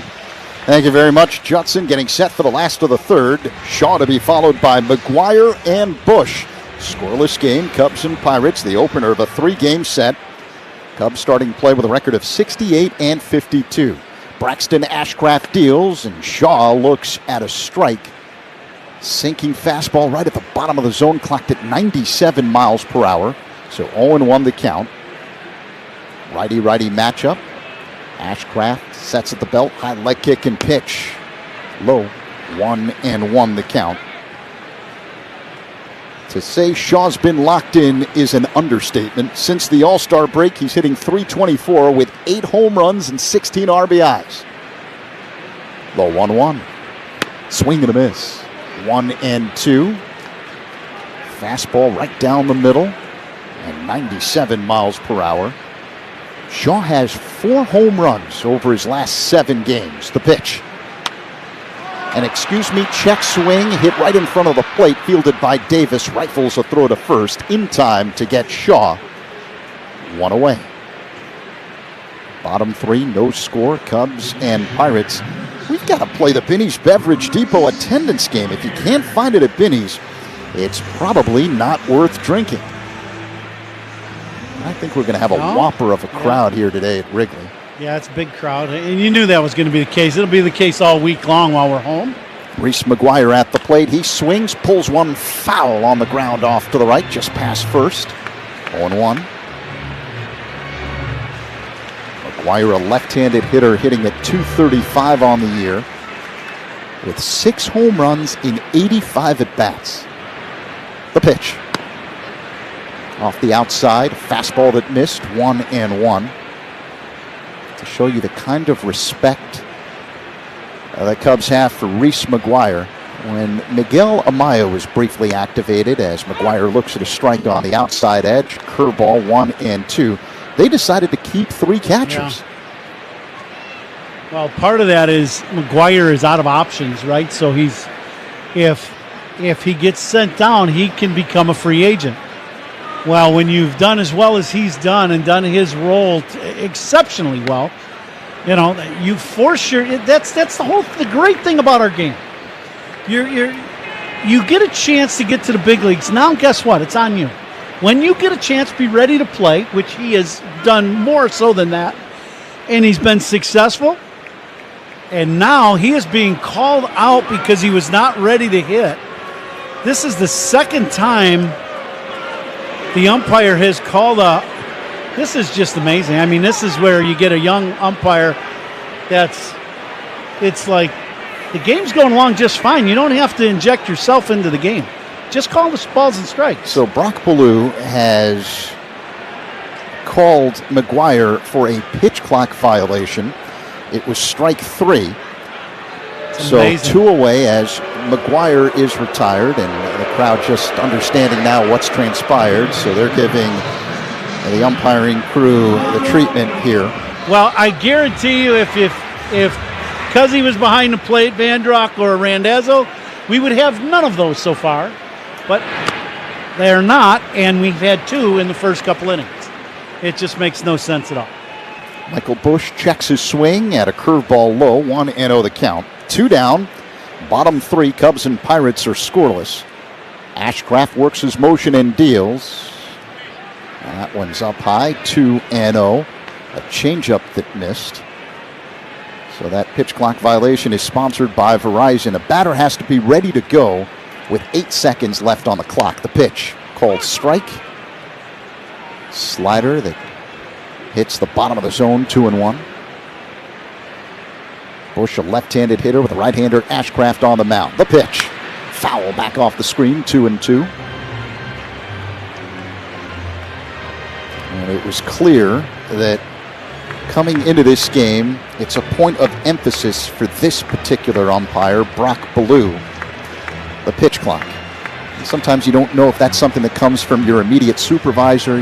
You don't know, but at the end of the day, you've got to use your own judgment on the field, and you don't see that with veteran umpires. You just don't. And there's a reason why they stuck around the league a long time. Busch swings and misses. A slider at the top of the zone, strike 3. Cubs go down in order here in the bottom of the 3rd. We head to the 4th, still scoreless. Cubs and Pirates on the score in the Southwest.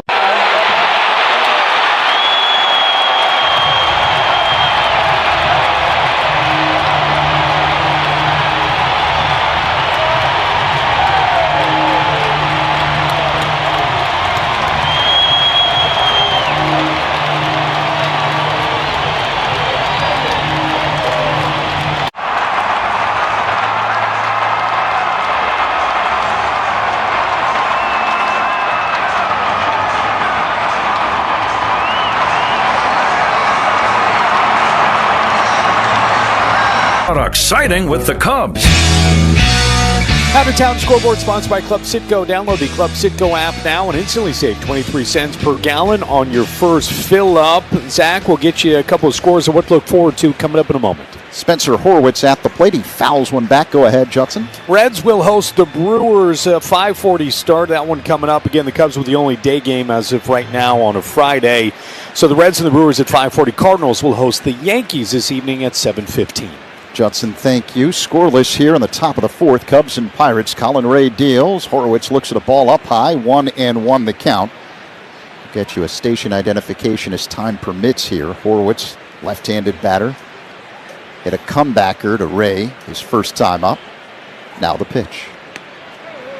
That's a called strike. Fastball, bottom of the zone, right along the outside edge. 1-2 on Horwitz.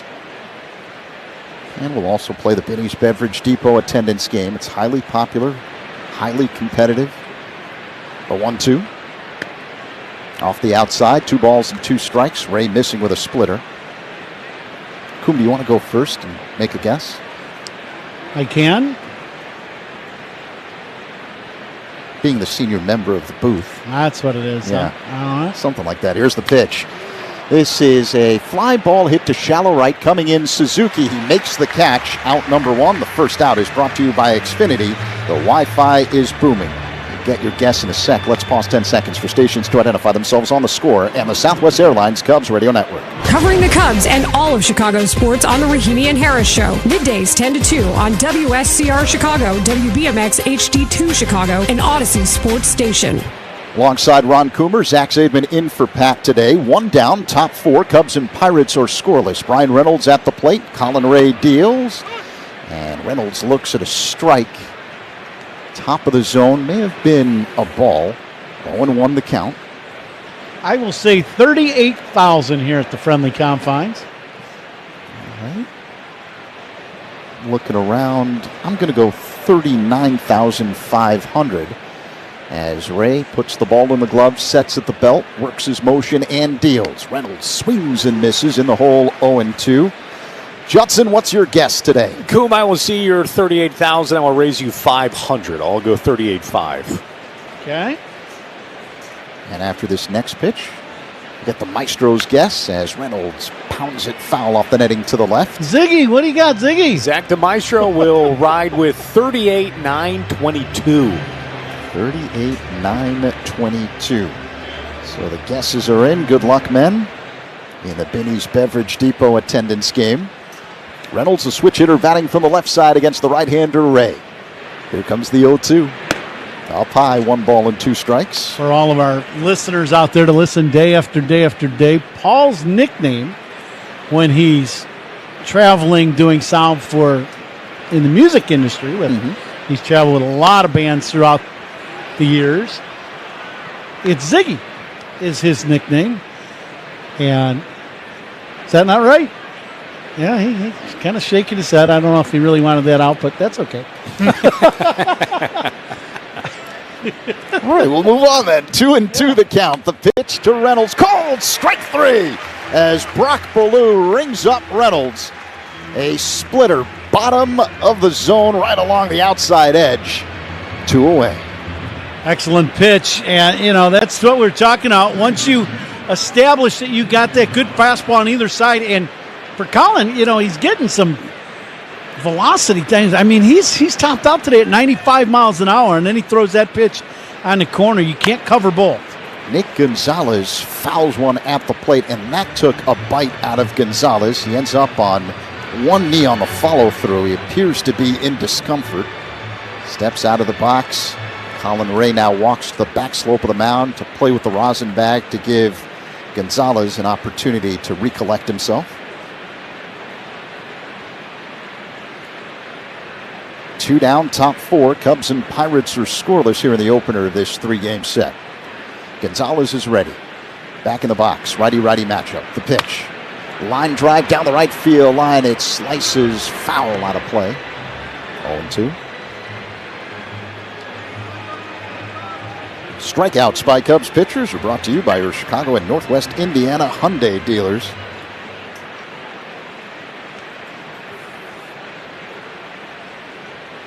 Now the pitch. High and tight.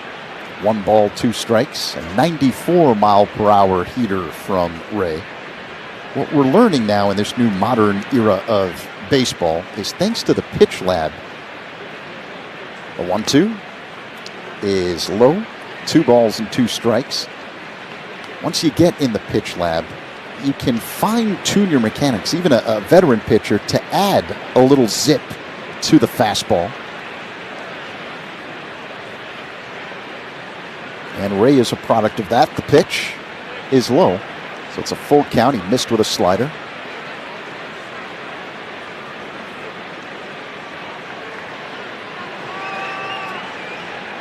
Gonzalez digs in, open stance from the right side, very little bend at the knees. The payoff pitch is ball 4 as Ray misses up high with a slider. So a 2-out walk for Gonzalez and the Pirates here in the top of the 4th. It'll bring up Andrew McCutcheon. First walk of the game.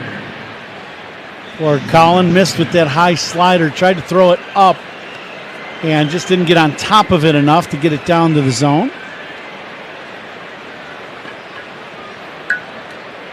So Gonzalez at first with 2 away. McCutchen at the plate, right-handed batter. The pitch is in there for a strike. A slider at the bottom of the zone. 0-1. Wind blowing from right to left. I don't see a cloud in the sky from our vantage point here in the home radio booth at Wrigley Field. A long set throw to first, diving back in, Gonzalez safely. Pirates have dropped 5 in a row. They have allowed nearly 10 runs per game during the losing streak and given up 10 home runs. The 0-1 inside, backing McCutchen off the plate. So it's Players' Weekend this weekend around the majors. So the uniform restrictions and equipment restrictions are relaxed a little bit and get creative. McCutchen is swinging a baseball bat that's painted like a big pencil. Throw to first, diving back in safely is Gonzalez, but that's 2 throwovers now from Ray. But it's not a yellow pencil, it's a red pencil with a yellow eraser on the top. And the 1-1. Line drive down the right field line. It'll drop in for a base hit, roll all the way to the corner. Gonzalez on his way to third base. Suzuki picks up the ball, being waved home. Gonzalez, he's coming home. The throw cut off. RBI double for Andrew McCutchen. And the Pirates strike first. A 1-0 lead over the Cubs here in the 4th. Now McCutchen's been doing this for a long time, and now that he's gotten a little older, he uses the other side of the field a little more as he stays back on his heater and just goes with it. Puts a good swing on it and smokes this ball down the right field line. Say has to go all the way into the corner at 353 feet away to go get this ball as it rattles around in there. And then by the time he gets it and gets it to the cutoff man, Nico Horner, Gonzalez is going to score easily for the first run. Jack Sawinski looks at a curveball low. 1-0 the count. 1-0 Pittsburgh here in the 4th. 2 away. McCutchen at second. Sawinski, a left-handed batter.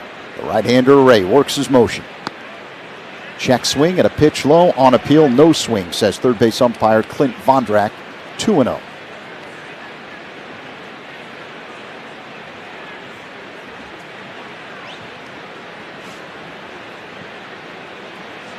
The next pitch is inside. It almost hit Sawinski, and it did hit him. That's what I thought. Craig Counsel saying, hold on here. Nope, he will not challenge. You could hear it up here in our field mic that Paul has put down there. It just clips his front thigh slightly. Not a direct hit, but kind of a grazing shot, and he'll get first base. It'll bring out Tommy Hotovy to talk to his veteran right-hander. So there's a meeting on the mound right now with the Pirates threatening with 2 away. Here in the top of the 4th, Pittsburgh has a 1-0 lead. Men at first and second. Moments ago, Andrew McCutchen with an RBI double to break the scoreless tie. Jared Triolo due up. Right-handed batter. He singled his last time up. He's the Pirates shortstop. Ray at 64 pitches now in the ball game. It's a hot, very humid today. Felt very sticky as we were down on the field and walking into the ballpark today. We're outside. So when you throw a lot of pitches in an inning, you really need to take a step back and just kind of regroup a little bit.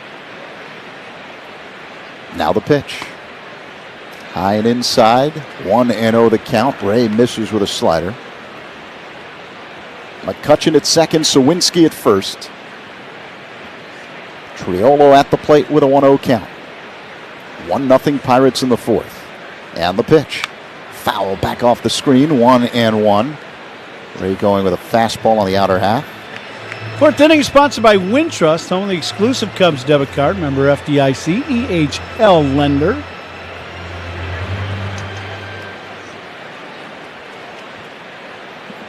Wind blowing from right to left. Ray looks at second and deals. Another foul back by Triolo. 95-mile-per-hour heater from Ray, 1-2. Back-to-back heaters, outer third, about mid-thigh, almost same spot. 2 pitches in a row, same result. Triolo fouled them both back. Ray's ready. Here's the pitch. Swing and a miss, strike 3. He went with a fastball again. Triolo is retired. That ends the top of the 4th. Pirates score 1 and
I was so inspired by what you were making that I want to do my own all-star ballpark bite, but I'm thinking we take some of that brisket that you make, and I'm going to do like a little slider. Got the pepper jack cheese, some American, get it going with some of the barbecue sauce that you have, that spicy, delicious one, and then caramelized onions. Make like a little sandwich. Be cool? Sound like a plan. I think we did good. Oh, thank you. Thank Great. you. Thanks, Chef. IBJI.com for locations. Cubs down to run in the 4th. League leader, sponsored by American Sail. Bring the fun home. Your home run leader, Cal Raleigh with 45. Your RBI leader, Pete Alonso's got 99. And your ERA leader is Paul Skeens, 2.13. Cubs are expected to miss him this series. We can hope. Here's Zach. Thank you, Judson. Seiya Suzuki leads off the last of the 4th for the Cubs and looks at a slider up high, 1-0 the count. Pirates with a 1-0 lead. Andrew McCutchen, a ribby double in the top half of this frame. Suzuki 0 for 1 with a strikeout. Ashcraft delivers. Pitch is low, 2-0 now with Seiya at the plate. Suzuki hitting at .248 on the year. He's got 27 home runs and 85 RBIs. The pitch. Smoked, fair ball, down the left field line. It bounces all the way to the corner. Suzuki on his way to second base, and he'll stop there. Leadoff double here in the 4th for Seiya and the Cubs. Excellent job by Seiya. He gets this pitch out over the plate, and he hammers this ball. Line drive bullet. This is just a fastball, and this is away, no doubt. And he's right on time with this heater. Ball goes sizzling down into the corner. Let's see if the Cubs can get back on track here and tie this ball game up. Cubs 0 for 2 with runners in scoring position today. They've dropped 13 of their last 22 ball games, and in those 13 losses, the Cubs are hitting .170 with runners in scoring position. Seiya at second now. Kyle Tucker at the plate, and the pitch. Tucker chops one on the left side. It is a foul ball. Foul ball. Took a while for the third base umpire, Clint Vondrak, to make his call. Tucker was already at first base by the time the call was made. Yeah, that's pretty close. He had a chance to go over that third base bag, just didn't quite. So 0-1 the count. Tucker taking his time to come back to the box. We've talked about this often in conditions where it's really hot and steamy like it is here at Wrigley. You got to do that. Ashcraft deals the 0-1. Tucker looks at a ball low. 1 ball, 1 strike. Well, the other thing, too, is now with the pitch clock changing the game, and then you get an umpire who's very strict with it and who's taking it to a different level. If you walk back to home plate, they can't start the pitch clock until you're ready. So that's probably part of the strategy.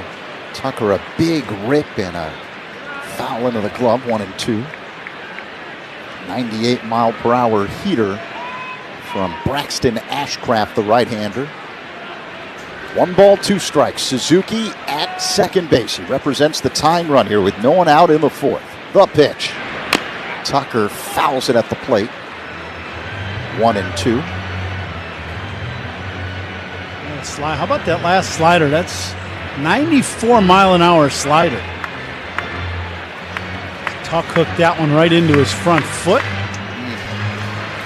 Now he does have the shin guard there and the foot guard, but clearly that still hurts. 1-2 the count. Tucker's ready. Suzuki at second. And the pitch. And a high fly ball hit to shallow center. Triumvirate of Pirates in the area. It's the shortstop Triolo who makes the catch in shallow center for out number 1. Suzuki has to stay at second base.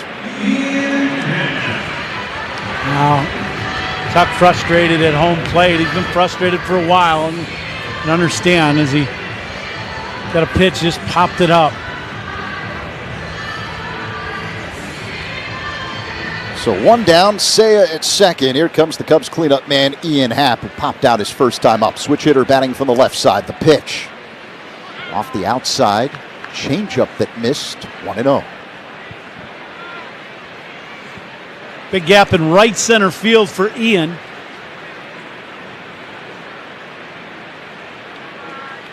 Ashcraft is ready. The high leg kick and pitch. Called strike on the outside edge. A 98-mile-per-hour fastball. 1-1. There's not much you're going to do with that last pitch. That's a knee-high on the black outside corner. Bullseye. Perfect pitch in the outside corner. 98 miles an hour. That looks at ball 2. Apparently that missed outside, but it looked like it was a strike at the top of the zone along the outside edge. Happ catches a break. 2-1 the count. That entire baseball was in the strike zone. That pitch wasn't even close to being a ball. Now the 2-1. Happ swings, lines one up and a leaping catch behind the bag by the shortstop Triolo. 2 away. Well, sometimes, you just, it is. You hit in luck or you hit in some bad luck. Yesterday, I talked about it in the pregame show with Judson, talked about it on Mulligan Hall earlier today. Cubs hit the ball really well yesterday. They hit in terrible luck. And today, this is the second line drive, second ball hit like a bullet. That drives in a run, but Triolo standing there and make a play. Crow Armstrong lines one for a base hit down the right field line. Suzuki around third, he's coming home. Crow Armstrong digs for second, the throw in time. Tag applied by the shortstop Triolo as Pete Crow Armstrong is out at second base. But before the out, did Seiya score? Yes, he did, so it's a tie ball game as Crow Armstrong is nailed, trying to extend that RBI single into a double. That's out.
I believe this one's it's a rookie card, I know, but I feel like it's the first card that I ever, big league card. Obviously, as a kid, trying to get to the big leagues, the dream of making it, but as a kid that had cards, right, as a kid, this is like seeing your card the first time is pretty cool. So that's pretty powerful when you see that card.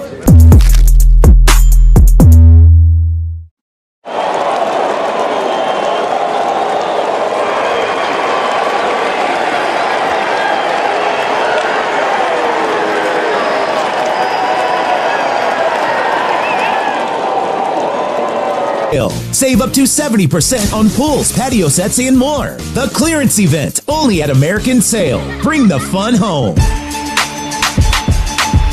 Alongside Ron Coomer, Zach Saban with you. We're coming to you live all season long from the Invesco QQQ broadcast booth. Proud ETF partner of the Chicago Cubs. Pat has the day off. He has the series off. He's fine. He'll be with us when the Cubs start that 5-game set against the first-place Milwaukee Brewers Monday here at Wrigley Field. As we get set for the top of the fifth, now time called by the umpires. They're all getting together to meet on the right side of the infield. What's going on here, Kuhn? I am not sure. I looked up and, we haven't started the inning yet, and now they all go in together. I'm not sure what this issue was. If Cubs were not on the... I know the Cubs took some time to get out onto the field in between innings. Seiya was the last one out of the dugout to get to. And now they're going to ask, now they're going over. Tony Randazzo's talking to the Pirates dugout. Tony, I think they're getting an explanation. Maybe Seiya had an equipment issue. He, slid into home plate to beat the throw. Maybe there was something, and, they're just allowing game to just keep moving. That's all you really want to do. 1-1 game. Cubs and Pirates here in the top of the fifth. Henry Davis at the plate. Colin Ray on the mound, and the pitch is swung on and missed. Sinking fastball, 0-1 the count. The fourth inning ended with Seiya Suzuki scoring the tying run on an RBI single by Pete Crow Armstrong.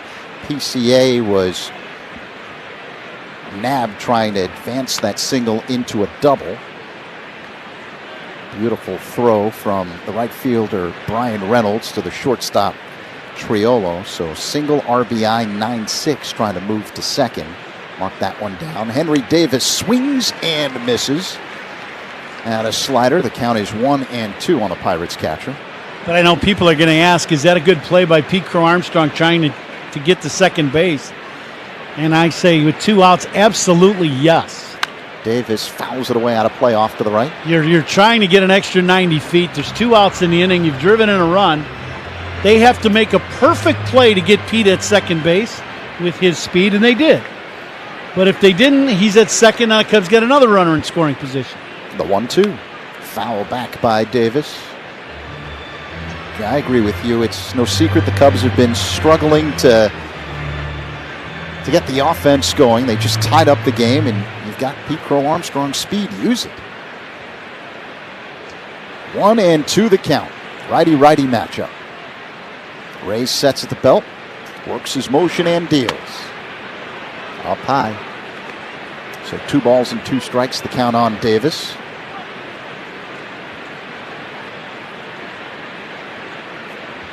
Right-handed batter hits out of a crouch open stance. The pitch. A bouncing ball fair down the left field line. It kicks off the glove of Shaw. On his way to second is Davis. The throw by Shaw, and they nailed Davis at second base. Tag applied by Nico Horner. One away. What a play. Now this is a ball hit down the line. Shaw dives for it, can't come up with it. And Clint Vondrak, the third base umpire, points fair and then doesn't get out of the way of the ball, and it hits him. Ball goes straight down. It's fair, and now Shaw hops up. And he comes up, and he just fires to second. Davis thinks this ball's going in the corner. And he is out by a lot at second base. Isaiah Kiner-Falefa looks at a strike from Ray, 0-1. So mark that one down. Single for Davis. Out at second, 5-4. 5-10-4. Here's the pitch.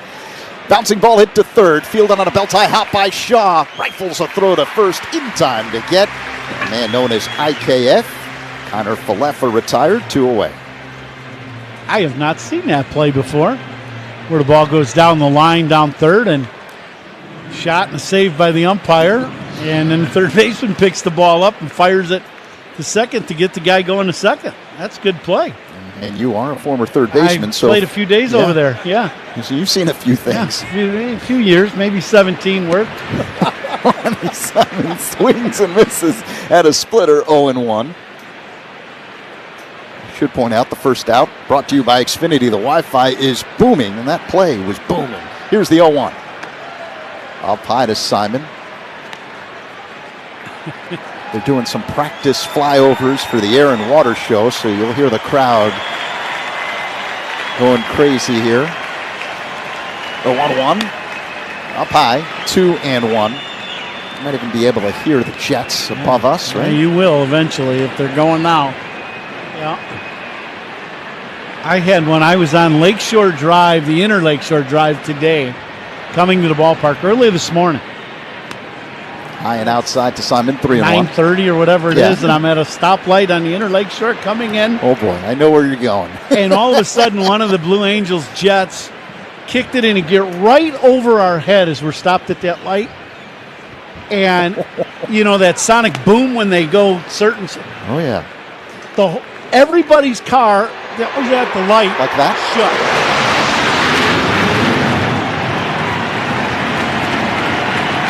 Everybody got out of their car wondering what just happened. By the way, while that was going on, Simon looked at a ball high and outside, ball 4, so he heads to first with 2 away here in the top of the 5th. Cubs and Pirates tied at 1. Yeah, when they zip by, the pitch count kind of goes away because you just shut everything down. Yeah, when the stadium's shaking, it's tough to play. Part of the magic of being at Wrigley Field in the summertime, right? Spencer Horwitz at the plate. Left-handed batter with a man at first. The pitch. A pitch out, and they call it a strike. Ray nipped the outside edge of the plate with a fastball, but McGuire had jumped out of his crouch. I believe that was a pitch out, and Ray didn't pitch out. Yeah, strike. So 0-1 the count. Throw to first. Oh, and just diving in ahead of the tag by Bush is Simon at first. That was a close play. Let's see if the Cubs challenge this. Correct Counsel waiting for his replay man, Alex Smith. And they will not challenge. It's that throw from a right-hander that's into the runner. And it's into the runner. You're able to make the catch and just drop the tag right down on the back. Yes.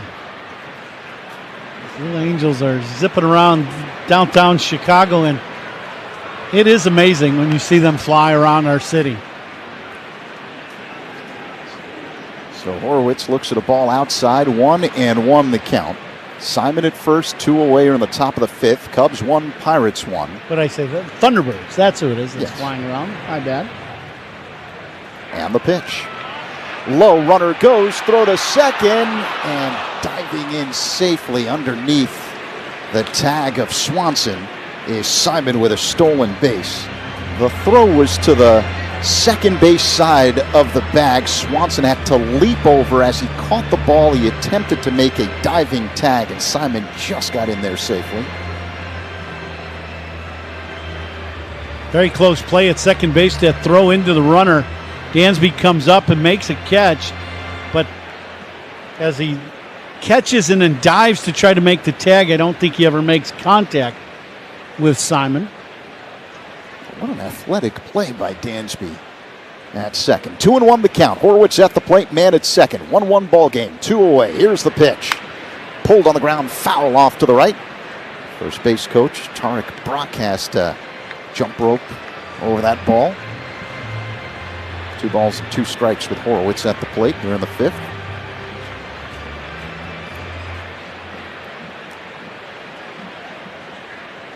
Ever been in one of those jets? No. I would, though. I'd like to do it. You know, they do offer media members the opportunity. I would do that. But you need some courage, I believe is the right word. I don't know if you do it twice. You might do it once and find out that there's a reason why you only did it once. Horwitz calls time. I don't need to tell you why. 2-2 the count. Wrigley Field has shaken at times because of the crowd, especially in 16. It's shaking again today here in 25 because of the Thunderbirds. And the 2-2. Horowitz swings and misses. Ray gets him with a slider. Simon stranded at second. Middle 5. 1-1 game. Cubs and Pirates on the score in the Southwest Airlines Cubs Radio Network. This is your home for every pitch of Cubs baseball. We are the Southwest Airlines Cubs Radio Network. There's nothing.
This is going to be one of those games that you're going to have to fight the elements. Wow! And I don't think that'll be the last bat toss we see tonight. I would imagine not. As he slid behind Neto, took out his legs, but Neto held onto the ball. Check out what our camera's caught. That's right. Smacking himself in the face when he really likes to pump himself up and make himself angry. Oh, he used the hat. That's pretty nice. Yeah, take a bow. All right. Absolutely. Fitting to hear the Top Gun theme coming into the last of the 5th. Good work, guys. Back in studio. Tyler Buterbaugh. I could see Paul Zarang being a Top Gun guy. Yeah, I could see him. Nico Horner at the plate to begin the bottom of the 5th inning, and he looks at a strike, a slow-moving breaking ball that spins into the zone from Braxton Ashcraft. 1-1 game, Cubs and Pirates. Yeah. See, right, you know, the Maverick and Iceman and Ziggy. Yes. Here's the 0-1. Popped up, foul territory, off to the right. The catcher Davis has the play and makes the catch right near the on-deck circle. Along the first base line, we're going to get another round of some jets flying over here at Wrigley Field. One down. Dansby Swanson will dig in. We're the last of the 5th. 1-1 game, Cubs and Pirates. For those wondering, what is going on at Wrigley Field? The Air and Water Show. Yeah. So they have practice runs. Dansby Swanson at the plate. And looks at a pitch inside. A slider that missed. 1-0. And Wrigley Field is right near the lakefront on the north side of Chicago. That's why you hear the jets overhead as Swanson swings and misses at a sinking fastball. Today's just practice. Yeah, just practice. Just practice. That doesn't look like practice to me. What's the old saying in sports? That's game speed. Right? You practice how you play, or you play how you practice, right? They better. Yeah. They're only a few feet apart going, God knows how fast. I don't even know how you could describe that. Ground ball hit to short, fielded by Triolo. His throw to first in time to get Swanson, his counterpart, 2 away. Yeah. Yeah, practice of the game for them. Same. Yeah. You just better be ready. Yeah. Yeah, you're always at game speed. Yeah, you're at game flying speed. That jet. Yeah, that's exactly right. 2 down, bottom 5. Matt Shaw will dig in. 1-1 game, Cubs and Pirates. Righty-righty matchup. Ashcraft delivers, and Shaw looks at a strike. Curveball. Then nip the inside portion of the plate for a strike 0-1. Shaw, right-handed batter, stands deep in the box. The pitch. Slow-moving tapper back to the mound, fielded by Ashcraft. His throw to first is dropped by the first baseman Horowitz, and Shaw is safe. Little dribbler, as you said, Z. This ball jams Shaw. You know, it's two-seamer running in hard on him, and he barely gets the bat to it. And Ashcraft catches this ball, barehands it, and then just throws a low throw, but not in the dirt, about shin high. And first baseman just can't handle it. He just does not catch the ball. Horowitz just comes up empty, and it'll be an error. Got to be an error on Horowitz. Reese McGuire at the plate. And he looks at a curveball up high, 1-0. And yep, they've given Spencer Horowitz, the first baseman, an error. Shaw the go-ahead run at first. Excellent speed. A long set by Ashcraft. Now the 1-0. McGuire fouls it back off the screen, 1-1. Back hitting .233, but he's got 6 bombs and 86 at bats for the Cubs. Boy, Cubs could use one right about now. Yeah, there's never a bad time to leave the yard. Wind blowing out towards left and left center. The pitch. Fouled away, out of play. Off the left second deck. 1-2 the count.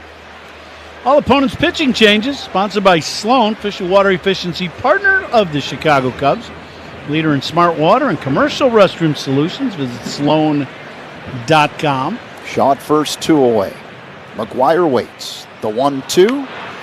Slow moving, bouncing ball up the third base line. Barehanded by Kiner Falefa. His throw across in time to get McGuire for out number 3. That was a big time play by the Pirates' third baseman, Isaiah Kiner Falefa. Shaw stranded on the bases after 5. 1-1 game. Cubs and Pirates on the score in the Southwest Airlines Cubs. The name of the business is Legacy Catering. We all were talking about how Mom taught us all how to cook. She was a cook at the public school system for ages. So we all started cooking with her, so we decided, to do the business, so we went to figure out what we're going to call it. So we said, let's cook in honor of our mother. So that's where Legacy came in. And just remember that Legacy Catering is about people, and this is what barbecuing is all about, and this is why we love it.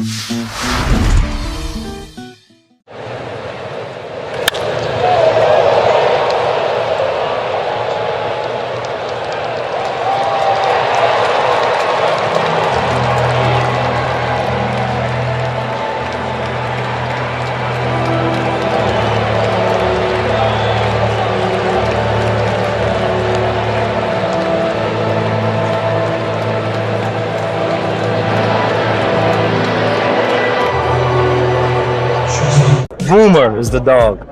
Doesn't he look good? I just follow his picture all the way. And there he is. Boomer's dad. That was kind of a change from the everyday thing that we normally do. Time you fly. Because what's the point of points that future you can't use? And since your Rapid Rewards points don't expire, you can save up for that big trip. Get ready to reward future you with a future flight. Sign up for Rapid Rewards today and redeem your points on any seat, any day, anytime. Only at Southwest. All Rapid Rewards rules and regulations apply and can be found at southwest.com/RR terms. Illinois Bone and Joint Institute, a leader in comprehensive orthopedic care. Visit ibji.com for locations. This Wednesday, August 20th, is Greek Heritage Night at Wrigley Field. Fans who purchase tickets at Cubs.com/specials will receive a special edition Cubs Greek Heritage jersey presented by Greek and Chicago-based artist Theodora Pavlou. Be here for it. Getting set for the top of the 6th here at the friendly confines. Cubs 1, Pirates 1, and the Cubs have a new man on the mound. Veteran right-hander Andrew Kittredge takes over for the starter Colin Ray. Ray threw 87 pitches this afternoon. 1 run on 3 hits and 5 innings of work, 2 walks, 5 strikeouts. Brian Reynolds, switch-hitting right fielder at the plate, hitting from the left side against the right-hander Kittredge, who kicks and delivers. And Reynolds fouls it back off the screen. It ricochets to the other side into the stands. 0-1.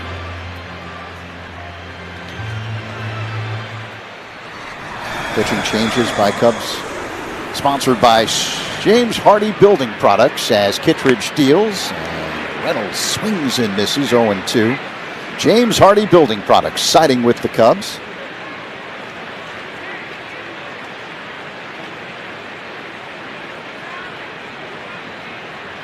Reynolds 0 for 2 on the afternoon, a ground out and a strikeout. Hitting at .246 on the year with 13 home runs. Kittredge is ready. Here's the pitch. Low. 1 ball, 2 strikes.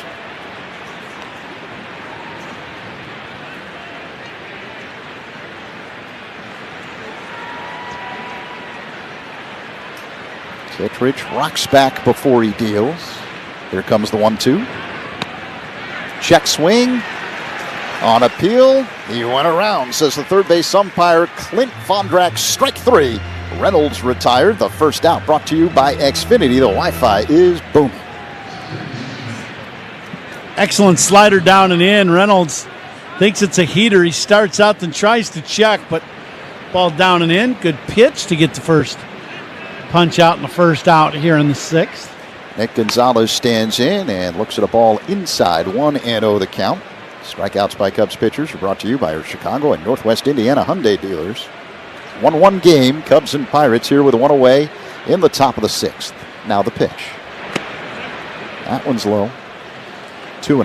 Well, Colin Ray, another very nice start for the Cubs. He gives up 1 run in 5 innings. He's at 80, was he at 89, 86 pitches, 87 pitches in the game. Called strike. Slider right at the bottom of the zone from Kittredge. So 2-1 on Gonzalez. Think about his role coming into the season, and then what he has done for the Cubs and giving them quality starts. And you had talked about that at the start of the broadcast about his last start, and now today 1 run, 3 hits. The guy has done everything you would ever want out of his role. It's been very impressive, and just a very good, solid performance once again. Gonzalez looks at a ball low, so it's a full count, a slider that missed. Yeah, you're right. You figured it was only a matter of time before the Cubs would add someone new to the mix. The pitch. Bounced foul off to the left by Gonzalez.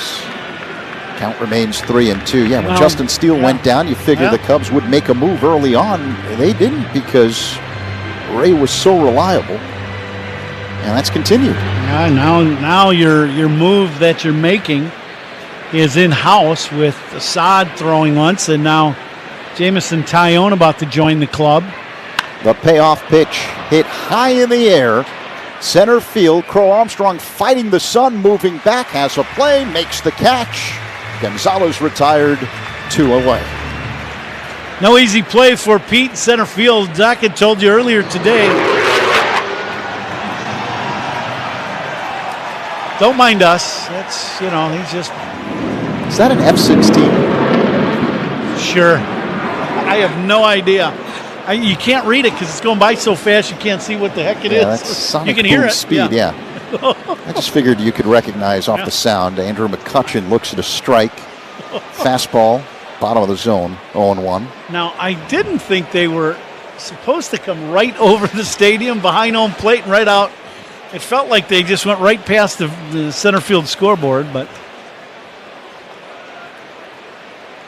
What do you think? Think they can fly us to California next week? We'd get there in a hurry. You'd be shaking. I am now, so that's the difference. McCutchen, check swing, doesn't matter, called strike. Another fastball clocked at 97 miles per hour from the right-hander Kittredge. Right along the bottom of the zone, 1-2. The next pitch. Low and outside, misses with a slider, 2-2. So to answer your question, yes, they could fly you to California.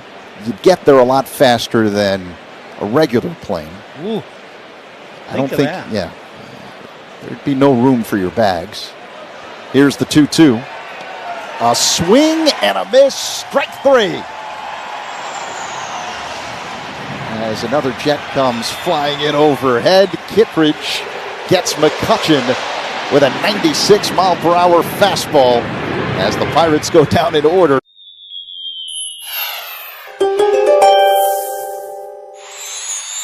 You've got a burning desire to make it all the way to the World Series this season, Cancer, and you'll do whatever it takes to get there. A solitary retreat to the bullpen to practice the perfect pitch will bring you one step closer to your goal. If you surrender more of yourself to the game, expect a record number of strikeouts next time you get on the mound.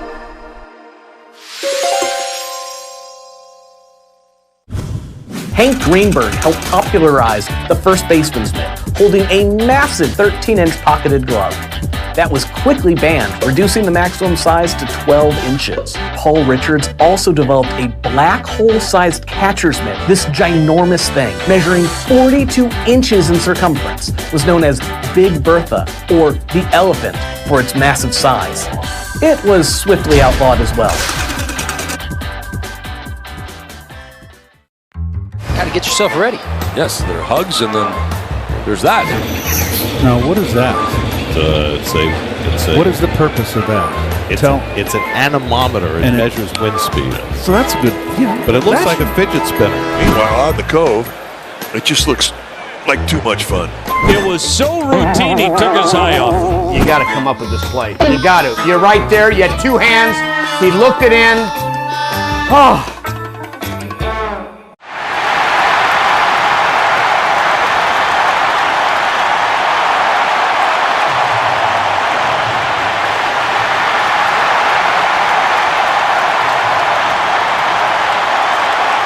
Overcooking your chicken, fish, or meat to achieve perfection. Order one now on ChefIQ.com. That's ChefIQ.com.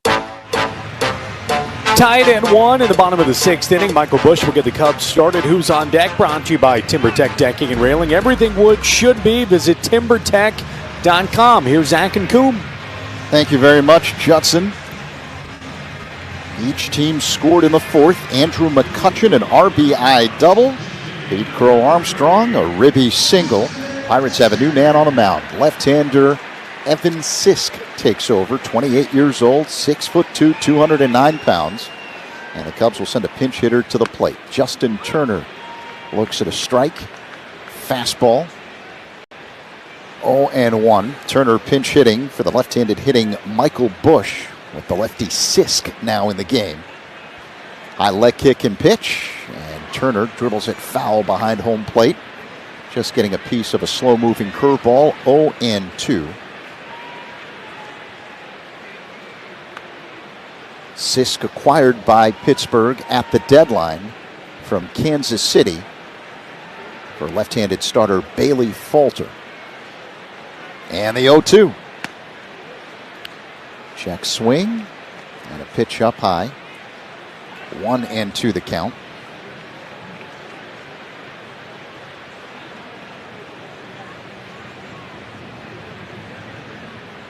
Turner waits the pitch. He swings and misses. Strike 3. Turner's retired. 1 away as Sisk gets Turner with a slider. So here comes Seiya Suzuki. Cubs 1, Pirates 1 with 1 away here in the last of the 6th inning. Pitching changes by Cubs opponents are sponsored by Sloan, official water efficiency partner of the Chicago Cubs and leader in smart water and commercial restroom solutions. Visit sloan.com. Seiya looks at a cutter near his feet for ball 1. Wind blowing from right to left at the moment here at Wrigley Field. Sisk works his motion and spins a curveball into the zone for strike 1-1. Just clipped the outside edge. Suzuki 1 for 2 with a double and a run scored. And the pitch. Inside 2-1.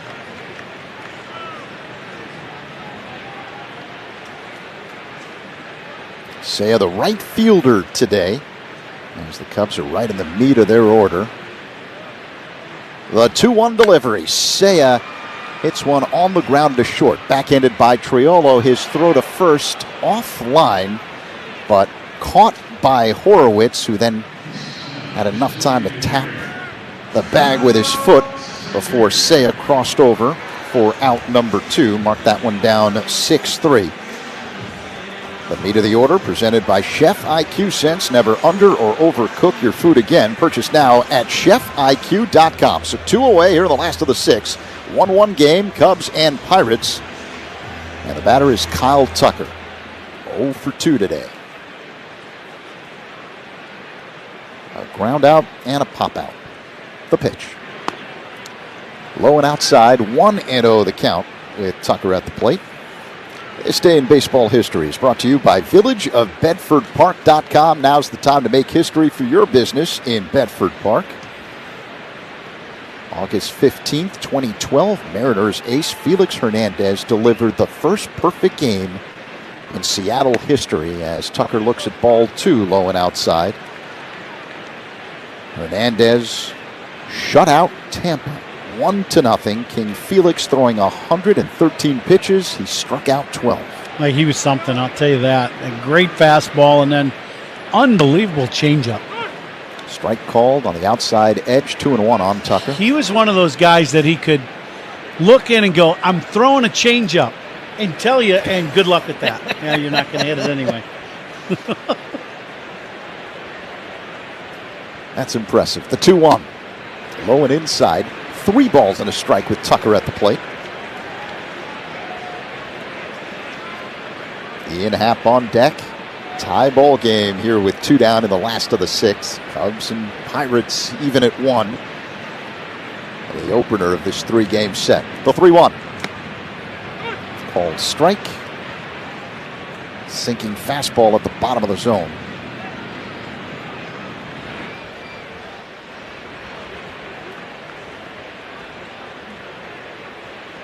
Tucker calls time, steps out of the box. Braxton Ashcraft, the starter, went 5 innings for Pittsburgh, giving up 1 run on 3 hits, no walks, 4 strikeouts. The 3-2. Way outside, ball 4. Tucker heads to first with 2 away here in the 6th inning after drawing the walk. He represents the go-ahead run. Yeah, now Cubs need a big swing. We've said this, quite a few times here as of late, but Cubs could use a big swing of the bat from Ian Happ. Wind blowing out, harder now to left field than it has all day. See if Sisk can hang a breaking ball to Ian and he can launch one into the seats in left. The first pitch is hit foul out of play off to the right by Happ, 0-1. Coombe walks a Cubs batter, sponsored by It'sNotAGameIllinois.com. Reminder, a walk is free, a DUI is not. Drive sober or get pulled over. Happ batting from the right side against the lefty Sisk. He has a closed stance from the right side.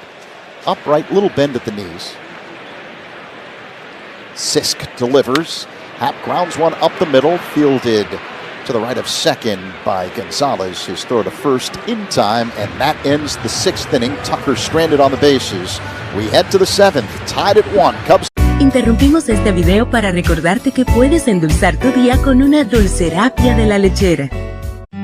The thing that we've been working so hard on. To be able to take the experiences of Comic-Con and add that to a card show just is really fulfilling, because as somebody who grew up going to card shows and still goes to the same card show in the same church basement in Trumbull, Connecticut every month, it's great. Card shows are amazing, but to be able to add all of this experience is what makes this great.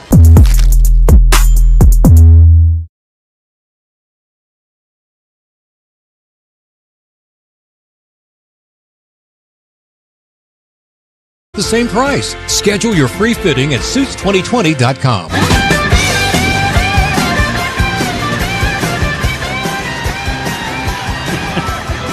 Still got him with 10. Let's see what's on tap here. I'm sponsored by Flight by Yingling. Next generation light beer is where we see what's in flight here at Wrigley Field. It's the Thunderbirds. Cubs need some balls in flight, though, here in the rest of this ball game. New pitcher on the mound for the Cubs. Right-hander Ryan Brazier, and he starts off Jack Sawinski with a slider low for ball 1. Justin Turner remains in the game. He's now playing first. Pinch hit for Michael Busch in the 6th inning. Brazier works on the first base side of the rubber. High leg kick and pitch. Sawinski a check swing foul ball off the netting to the left. 1-1 the count. Brazier's been fantastic with the Cubs out of the pen. 25 games, 0-1, a 3.91 ERA. Swanson, the shortstop, playing up the middle just to the left of the second base bag. And the pitch. A ground ball hit right to Swanson. Fields it. Sidearm throw to first in time for out number 1 as Sawinski is retired. The first out brought to you by Xfinity. The Wi-Fi is booming. Oh, high fastball, and Sawinski hits this ball one hop, as you said, right to Dansby. Dansby playing right in behind that second base bag. Pitching changes by the Cubs, sponsored by James Hardie Building Products, siding with the Cubs. Jared Triolo at the plate. He swings, lines one in a right center field. It drops in for a base hit. Fielded on one hop by Suzuki. Quickly gets it back to the infield. But Triolo at first represents the go-ahead run for Pittsburgh. Cubs and Pirates tied at 1 with one away here in the 7th. The hardest working player of the game, brought to you by Bosch Power Tools. The more you Bosch, the more you feel like a Bosch, and that's got to be Colin Ray. 5 innings, 3 hits, only gave up 1 run. Another excellent outing for Ray. He's given the Cubs a great chance to win this ball game, and that's his job, and he did it. Henry Davis looks at a strike from Brazier. Fastball clocked at 94 miles per hour with some sink to it. Davis, 25 years old, the top overall pick by the Pirates in 2021. The pitch. Outside, 1 ball, 1 strike. Jack Leiter back in 2021 was the number 2 pick going to Texas. Cubs took Jordan Wicks in that draft, 21st overall. The runner goes. Here's the pitch. Called strike. Throw to second. Not in time. Stolen base for Jared Triolo. And now the Pirates have the go-ahead run in scoring position. With just 1 away here in the top of the 7th. Cubs and Pirates even at 1. And Davis at the plate with a 1-2 count. Now excellent jump at first to steal second base. The pitch. Davis fouls it back. Count remains 1-2.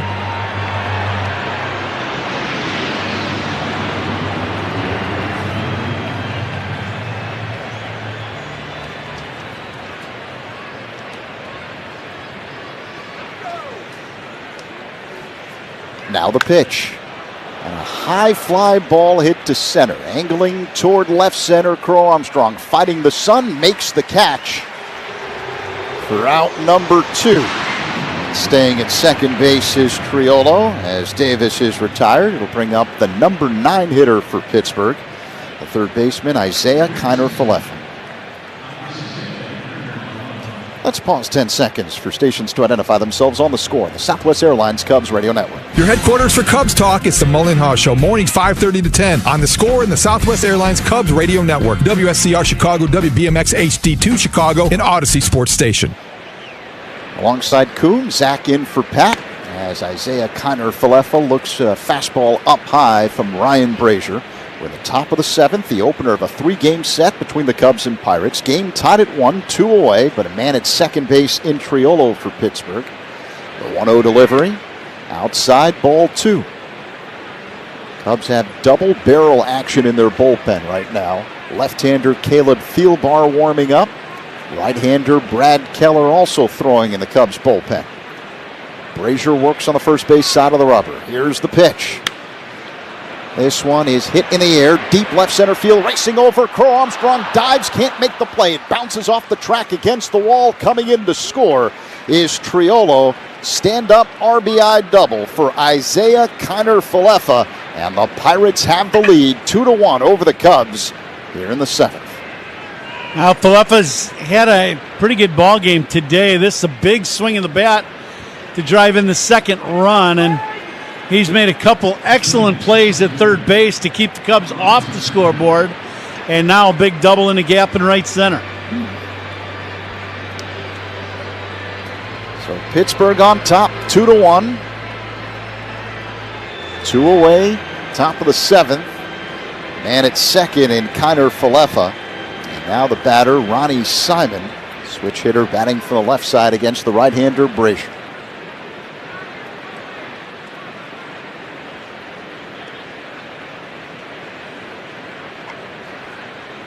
The pitch. Simon grounds one to first, fielded by Turner. Underhand toss to the pitcher, Brazier covering the bag in time for out number 3. But the Pirates take the lead. They're up 2-1. Over the Cubs as we get set to stretch. The 7th inning stretch is sponsored by the new Volvo XC90, designed for life. Here's award-winning actor Hayden Christensen and his daughter to conduct All the right, seventh inning Cubs stretch. fans, let me hear ya. And a 1, and a 2, and a 3. Take me out to the ball game. Take me out to the crowd. Buy me some peanuts and Cracker Jacks. I don't care if we ever get back, 'cause it's root for the Cubbies. If they don't win, it's a shame, for it's 1, 2, 3 strikes, you're out at the old ball game. Join us for some Cubs talk every morning. Mully and Haw, mornings 5:30 to 10 on The Score. Organ failure takes more than strength to over.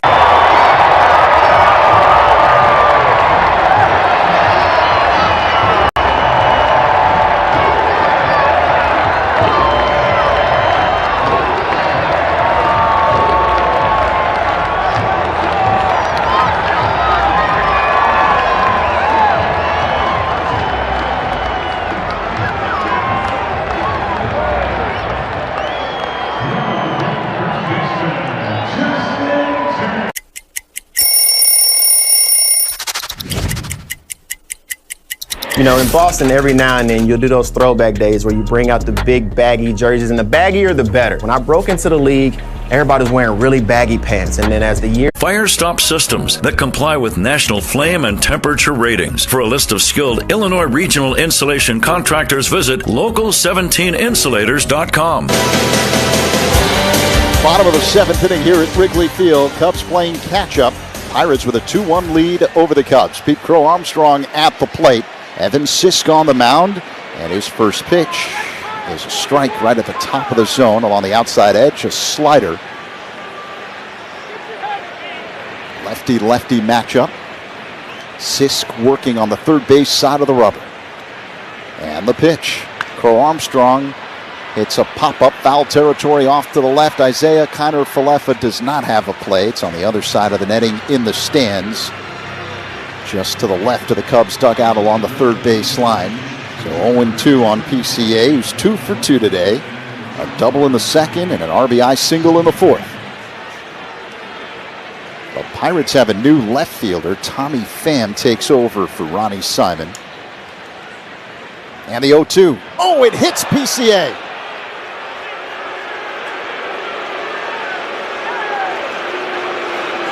Oh, Armstrong drops the bat. Not happy that he got hit. And now he'll slowly walk to first. He represents the tying run for the Cubs here in the bottom of the seventh inning. Got hit on the backside. Fastball inside at the hip, at the front hip, and direct hit on Pete. That'll be all for Evan Sisk as manager Don Kelly heads out to the mound to make a pitching change. And Crow Armstrong will go back into the Cubs dugout. Maybe get a little bit of quick treatment on that leg. We've got a pitching change here at Wrigley Field. No one out, bottom of the seventh. It was a grand slam against Seattle, which was the team that I had played for the year before. As we know, Cleveland can get a little cold, so we'll wear the dark blue long sleeves. And for some reason, this jersey, I always liked my jersey a little longer. The reasons for it, for a little padding, so when I would slide, I wouldn't get all patched up and roughed up. ERA in 27 games. Cubs down by 1 here in the last of the seventh. Pittsburgh 2, Cubs 1. Pete Crow Armstrong was hit by a pitch to lead off the frame, so he's at first base. Nico Horner will now stand in, 0 for 2 on the day.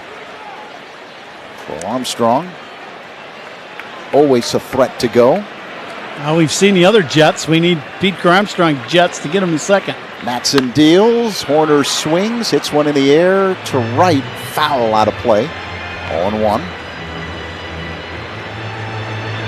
PCA with 30 stolen bases on the year.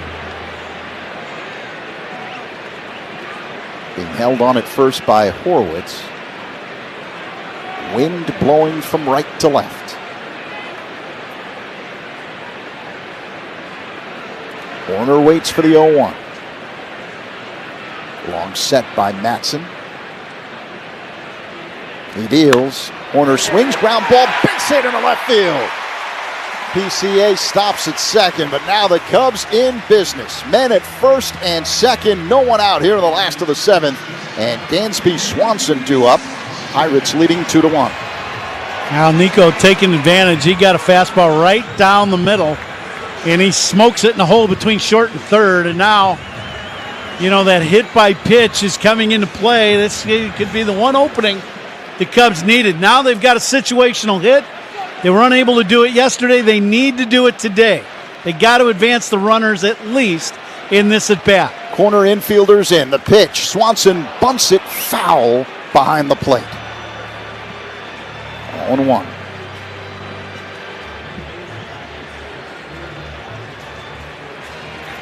Swanson 0 for 2 today. Couple of groundouts.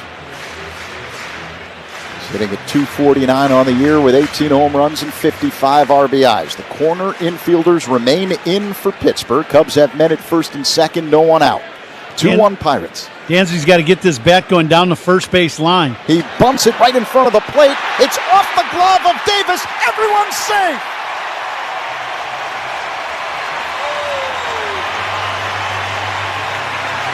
Davis, the catcher, tried to field the ball in front of home plate, bobbled it, and it trickled into foul territory off to the right. And now the Cubs have the bases loaded with no one out here in the seventh, and Matt Shaw due up. Well, this ball's bunted in, and Davis really doesn't touch it. This ball hits, and it hits the way Dansby bunts and jabs at this ball. He creates backspin, almost like you'd hit a wedge. It hit the ground and started spinning backwards. Then Davis puts his foot out to stop the ball. If he doesn't do that, that ball probably rolls back to foul territory. But the ball gets touched in fair territory. Now he's just trying to corral it. He's got no chance. Bases loaded. Dansby will get a sacrifice. It should be an error on the catcher, a very tough error. It is an error on the catcher, Davis. Matt Shaw at the plate. Bases loaded. No one out. Here's the pitch. A big swing and a miss by Shaw. At a 95-mile-per-hour fastball at the top of the zone, 0-1.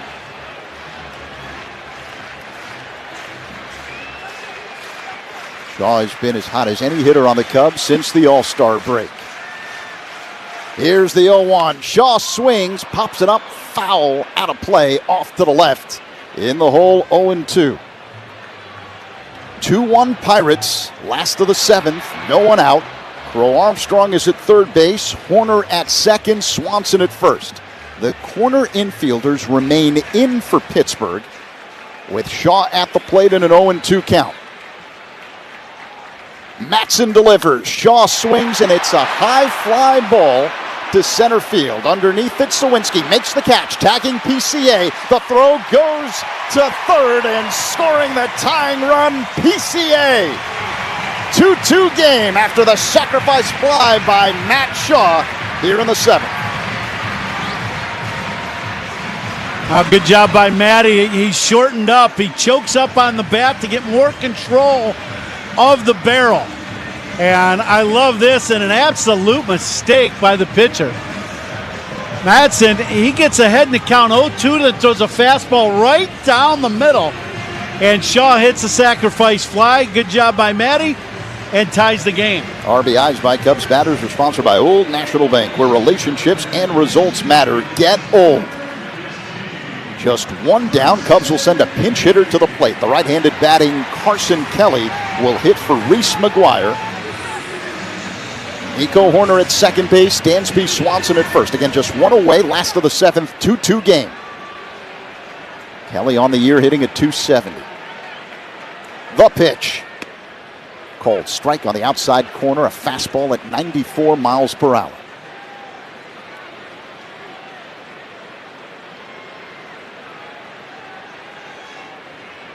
Matson works on the extreme first base side of the rubber. The right-hander looks at second and deals.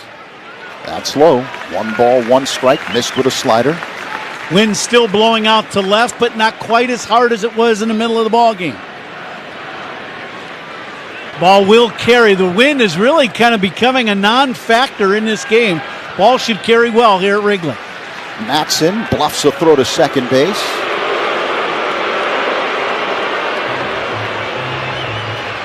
Horner representing the go-ahead run there at second base. Swanson at first. One away. 1-1 to count on the batter, Kelly, the pinch hitter. Matson sets at the belt and deals. Kelly swings and misses. 1-2. 94-mile-per-hour fastball right down the middle.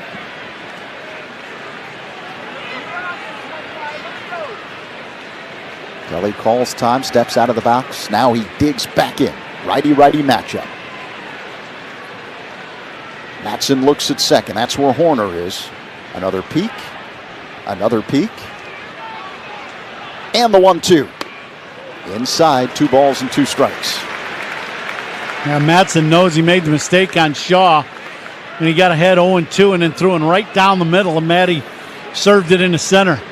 He made sure he got that ball inside on Kelly. So 2-2 the count with 2 on and 1 away. The pitch. Kelly fouls it back off the screen. Another fastball from Matson. So what's your thinking here if you're Carson Kelly? You got to put this ball in play, and you really got to. You want to shorten up, at least on the bat, to get more barrel control, right? You Cubs need him to put this ball in play. A base hit would score another run. Matson deals. Kelly swings, pops it up behind home plate. Well, this one is out of play. Landed on the roof and shook up a couple pigeons. That's nothing compared to the fighter jets that have flown overhead over the course of this game, getting ready for the air and water show. Tell you what, during the stretch, I panicked. Oh my, I don't think you're the only one. Whew. The whole ballpark was just didn't know what to do. Yeah, that. Now the 2-2, the runners go. The pitch is popped up on the infield. Behind the mound, it's the shortstop Triolo who makes the catch. 2 away. The runners have to retreat back to their bases. Ball gets popped up. It's an infield fly rule on that catch. But I think the fortunate thing for the Cubs is I don't think Matty at second base got a very good jump.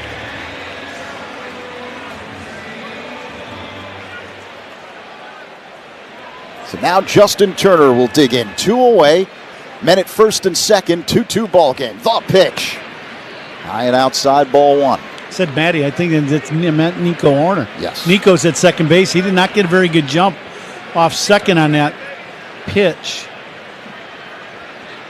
Big spot in the game. 1-0 the count for Turner with Horner at second, Swanson at first. The pitch. Turner pops it up. Foul out of play off to the right. 1 ball, 1 strike.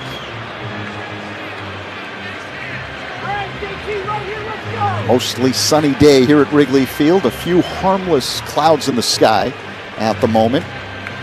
Light wind blowing from right to left, but like Pooh mentioned moments ago, not a big factor right now. Turner digs in. 1-1 the count. Here's the pitch. Way outside.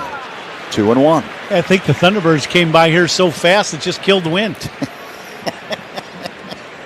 Those are some powerful jets then. That's the fastest thing I've ever seen move, period. That thing came over our ballpark. That's unbelievable. I thought it was over. Woo! Now the 2-1. Called strike on the outside edge. Fastball clocked at 95 miles per hour. Turner did not like the call, but looking at the box in front of us on our monitor, it appears to be a strike.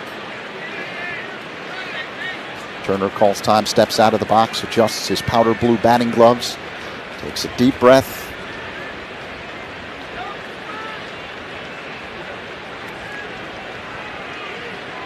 And digs in. Matson sets at the belt. Now the 2-2. Popped up right side. The first baseman Horowitz drifting back, now being called off by the second baseman Gonzalez, who makes the catch, angling toward the line for out number 3. Cubs score 1, but leave 2. Tie ball game after 7. 2-2. Cubs.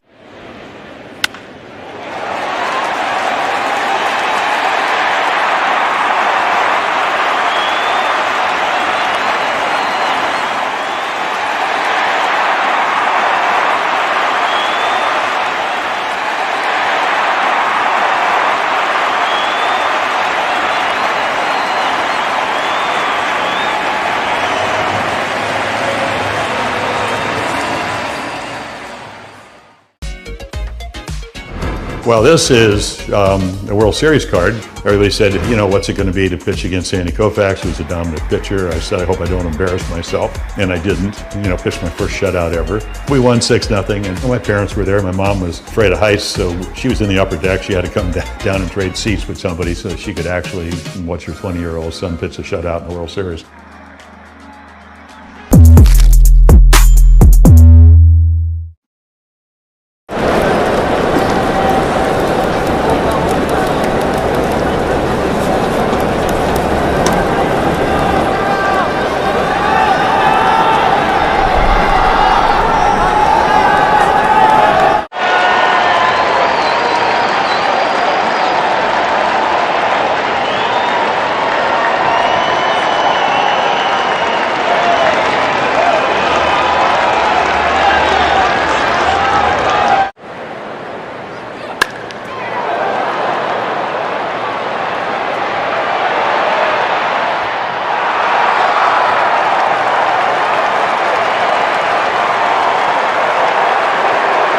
Is right for you. Hurry in now before it all ends. Toyota, let's go places. All reviews in this game are sponsored by Northwestern Medicine. A second opinion is always a good idea. Get yours at Northwestern Medicine. Top of the 8th here at Wrigley Field. Brad Keller now in the game for the Cubs, and he starts off Spencer Horwitz with a strike. Fastball at 96 miles per hour. 0-1 the count. Cubs and Pirates tied at 2. The next pitch is off the outside and high, 1-1. And our reviews in this game are sponsored by Northwestern Medicine. Second opinion is always a good idea. Get yours at Northwestern Medicine. Keller deals. Horowitz pounds it on the ground. Foul off to the right, 1-2. And we're coming to you live all season long to the Invesco QQQ broadcast booth. Proud ETF partner of the Chicago Cubs. Carson Kelly stays in the game behind home plate. So he will finish out the game behind the dish. Keller whirls and deals, and this one is pulled foul off the netting to the right by Horowitz. 1-2. This 8th inning is sponsored by Cars for Kids 877. Cars for Kids, that's Cars with a K. To donate your car today. The next pitch is hit in the air, shallow left, angling toward the line. Happ, he's under it and makes the catch. One away. The first out is brought to you by Xfinity. The Wi-Fi is booming. Well, Keller in the ball game. He has been the 8th inning guy when the Cubs have had the lead. They just need to stay right here. Right? You got to keep this game right where it's at, and hopefully Cubs can score some runs here in the 8th. Brian Reynolds at the plate, the number 3 hitter in the Pirate order, switch hitter batting from the left side. He swings, lines one down the left field line. It slices way foul out of play. There's been a scoring change. Remember that error that was charged to the catcher Davis on that bunt by Swanson right in front of home plate. Swanson gets a single on that play as Reynolds looks at a blazing 98-mile-per-hour fastball for a strike, 0-2. Give Dansby a hit. He's now 1 for 3 on the day. Here's the 0-2 by Keller. Up high to Reynolds. 1 ball and 2 strikes. Pitching changes by the Cubs, sponsored by James Hardy Building Products, siding with the Cubs.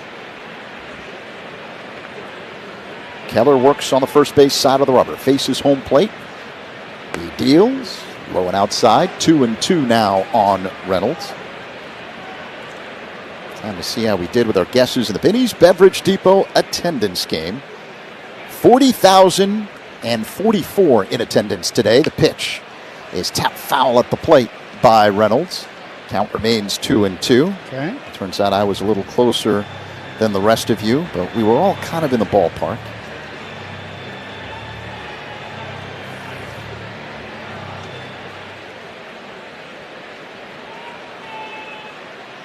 And now the 2-2.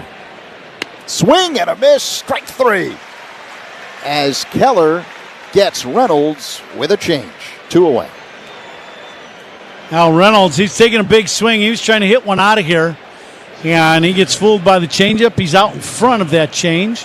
Great pitch by Keller. Great action on that changeup to get the punch out. All right, so 2 down. Here's Nick Gonzalez, the cleanup man. And he looks at a ball low and outside. Keller misses with a 97-mile-per-hour sinker, 1-0. Keller working quickly. The high leg kick and pitch. That's low. 2-0 now on Gonzalez, who is 0 for 2 with a walk and a run scored. A reminder to stay tuned for the toast of the game, presented by Binny's Beverage Depot, coming up in the 9th inning with Ron Coomer. The 2-0. Gonzalez pops it up right side. On the outfield grass, it's Horner. He's under it and makes the catch. Out number 3. Keller gets the Pirates to go down in order in the top of the 8th. Middle 8, tie game. Cubs 2, Pirates 2 on the Score on the Southwest Airlines Cubs Radio Network. Talking Cubs Monday through Friday afternoons with the Spiegel and Holmes Show, 2 to 6 on the Score. Sloan has been providing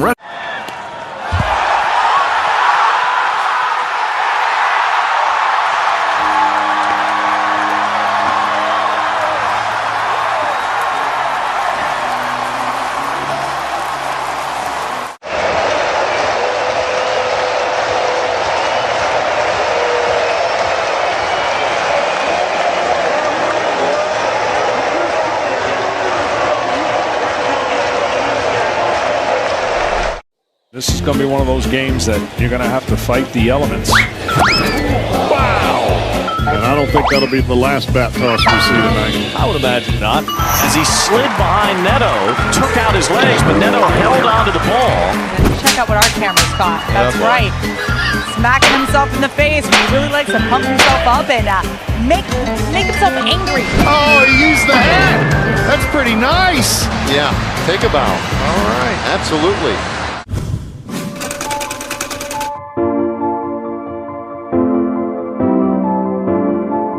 We wanted to introduce something new. And then working in some of our past and what the past can look like in the future. I think our players absolutely love it, and our fans, we think they'll learn to love it, especially if you can win in it. You know, that kind of solves everything.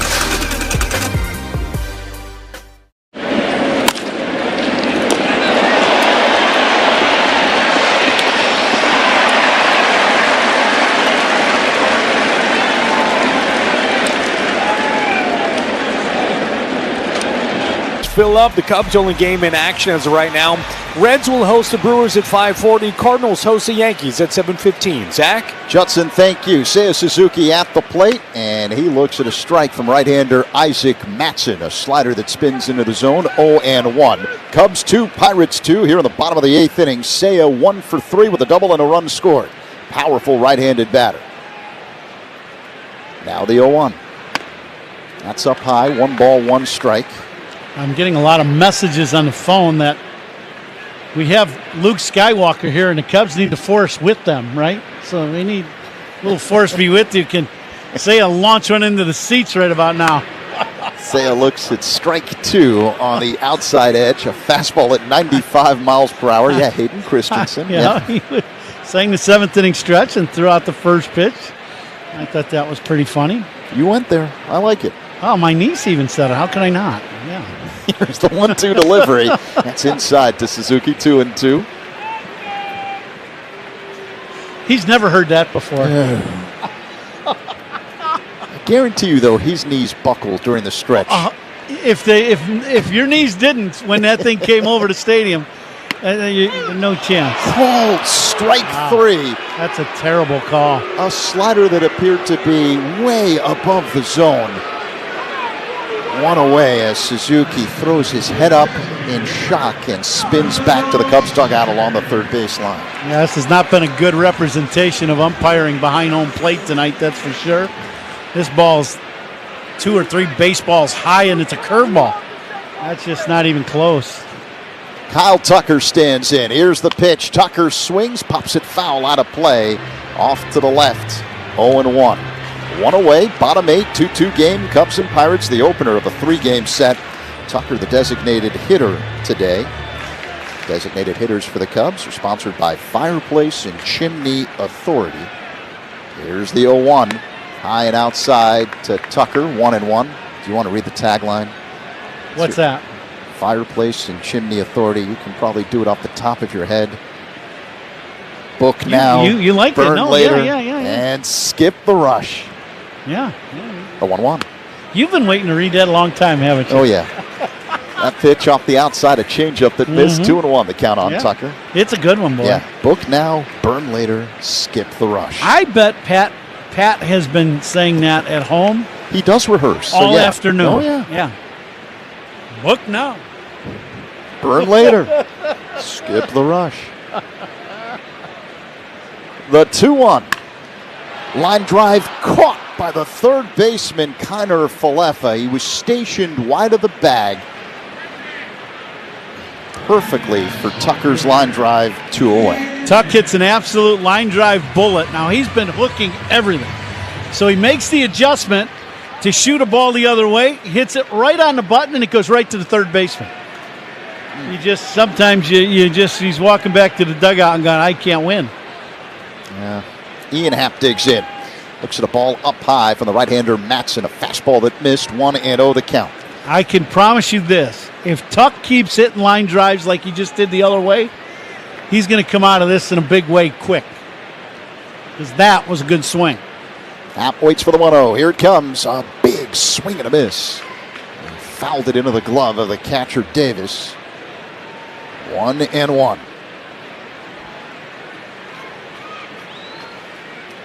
Happ rocks the bat back and forth above the left shoulder. He waits for the pitch. Here it comes.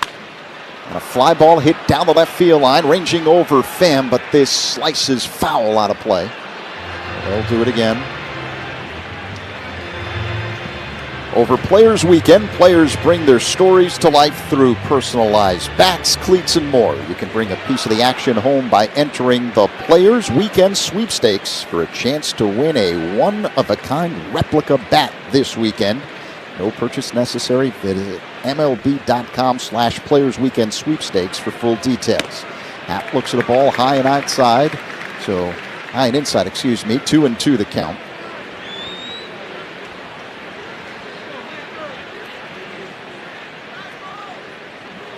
Matson's ready. Sets at the belt and deals.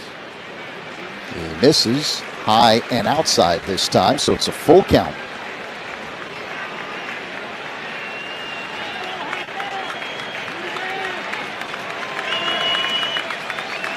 Now the Cubs fans understanding how important this is. They're trying to get in. A little pumped up here. Cubs could use a long one with 2 outs in a tie ball game here in the bottom of the 8th. Matson is ready. Here comes the payoff pitch. High and outside. Ball 4 to Happ. And the go-ahead run is now on base with 2 away here in the 8th, and Pete Crow Armstrong due up. But first, Pirates manager Don Kelly hops out of the Pittsburgh dugout along the first base line. And we are going to have a pitching change here at Wrigley Field. Ian Happ, the go-ahead run at first. 2 down, last of the 8th. Cubs 2, Pirates 2. Pitching changes by Cubs opponents are sponsored by Sloan, official water efficiency partner of the Chicago Cubs and leader in smart water and commercial restroom solutions. Visit sloan.com. This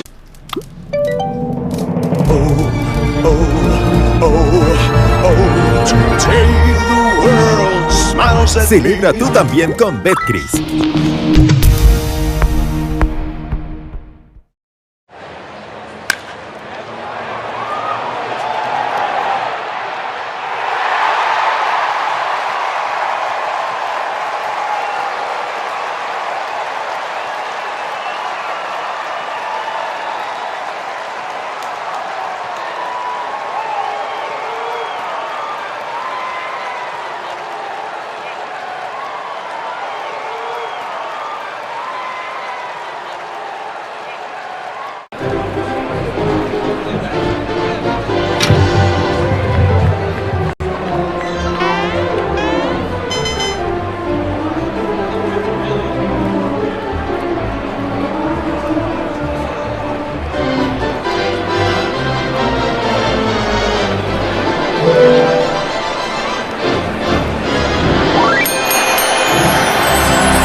fourth. Andrew McCutchen, a ribby double to put Pittsburgh up 1-0. Then Crow Armstrong had an RBI single to even the game up at 1.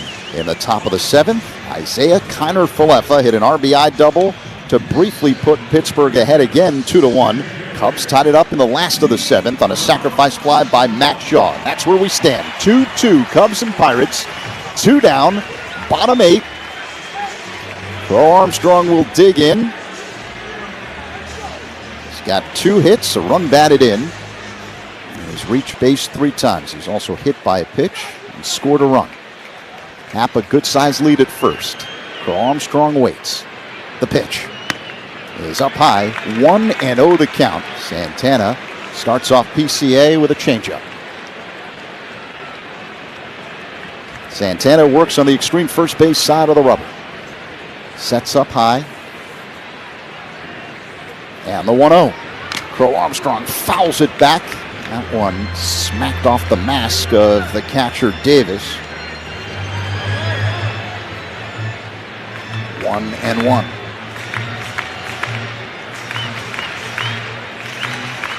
Haps at first, being held on by Horowitz. PCA waits. Happ goes, the pitch. Called strike, throw to second. And the tag applied in time on a sliding PCA by the shortstop Triolo, out number 3. As Happ is caught stealing 2-6.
Park. To learn more, contact Adam Colopy at ACOLLOPY at villageofbedfordpark.com.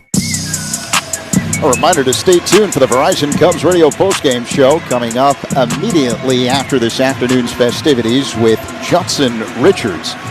We begin the top of the 9th here at Wrigley Field. Tie ball game. Cubs 2, Pirates 2, the opener of this 3-game set. Cubs have Daniel Palencia now on the mound to pitch the 9th. Pitching changes by the Cubs are sponsored by James Hardy Building Products, siding with the Cubs. Palencia, 1.69 ERA in 41 games this season. Andrew McCutchen will dig in. Right-handed batter against the right-hander Palencia, who works on the first base side of the rubber, sets at the belt, peers in, gets the sign from Kelly, works his motion, and deals. Inside, ball 1. And you just got to keep this game right here. You got to attack McCutchen. You got to stay away from the inner half of the strike zone, I think, against McCutchen, because he's absolutely going to be cheating, looking to hook a fastball. Now the 1-0. Pop fly, right center. Crow Armstrong under it, and makes the catch. 1 away. And there it was, and a great pitch. If that ball's inner half and he hooks it and gets in front of it, that's got a chance of going out of the park, but it's middle to just outer third, and it's hit in the center field and hit straight up in the air. So one down. The left-handed hitting Jack Sawinski will dig in. The right-hander Palencia straightens up, sets at the belt, takes a deep breath. Lets the pitch clock run down to 4 and deals. Pop foul out of play off to the left by Sawinski, 0-1. That was a fastball at 102 miles per hour.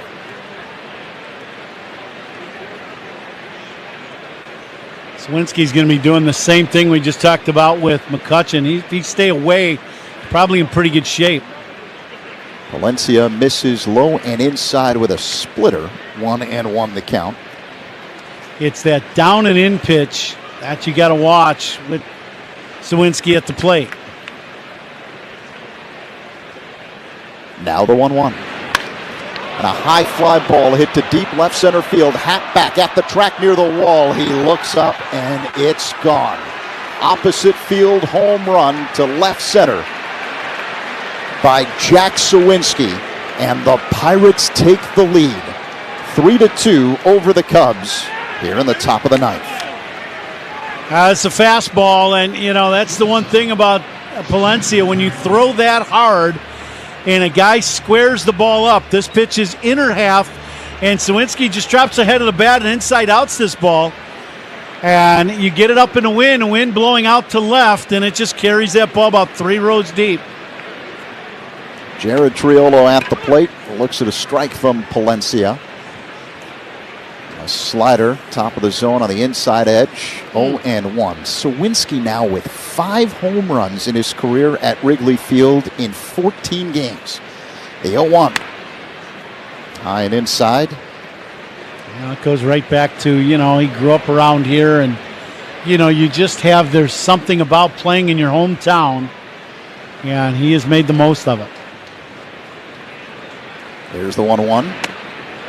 Another pitch, high and tight. Fastball at 100 miles per hour, 2-1 the count.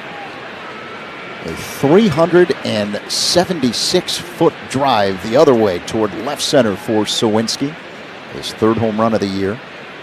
The 2-1. That's inside, pops off the glove of the catcher Kelly and rolls all the way to the backstop. It was a slider, 3-1. Almost looked like it went right through his glove. Like it broke the webbing. Did not. Kelly looked. Yeah, you want to get that fixed because the next pitch could be coming at 102 miles per hour. The 3-1 delivery. A broken back ground ball up the middle. Fielded by Horner, right of second. His throw to first in time. And Triolo is retired, 2 away. Now inside running fastball shatters the bat of Triolo and get a little two-hopper to Nico. 3-2 Pittsburgh with 2 away here in the top of the ninth. Henry Davis, the catcher, digs in. Cubs will have PCA, Nico Horner, and Dansby Swanson due up in the last of the ninth. The pitch. Apparently missed up high with a slider. Yeah, a little high. Get on the umpires sometimes. Tonight's been a little bit of a struggle behind home plate. That pitch was high. Palencia is ready. Here comes the 1-0. Davis hits a towering fly ball, shallow center. Coming in, Crow Armstrong, glasses glistening, makes the catch for out number 3. But the Pirates take the lead on the opposite field shot by Sawinski. We head to the ninth to the... I'll just tell you that. Presented without comment. It's a raft. It's got an outboard motor. It's got a little barbecue, and it's got a hot tub. Look at that. I mean, come on. American ingenuity. That is living. What else can go wrong here? Where are the Angels in the outfield? They're everywhere.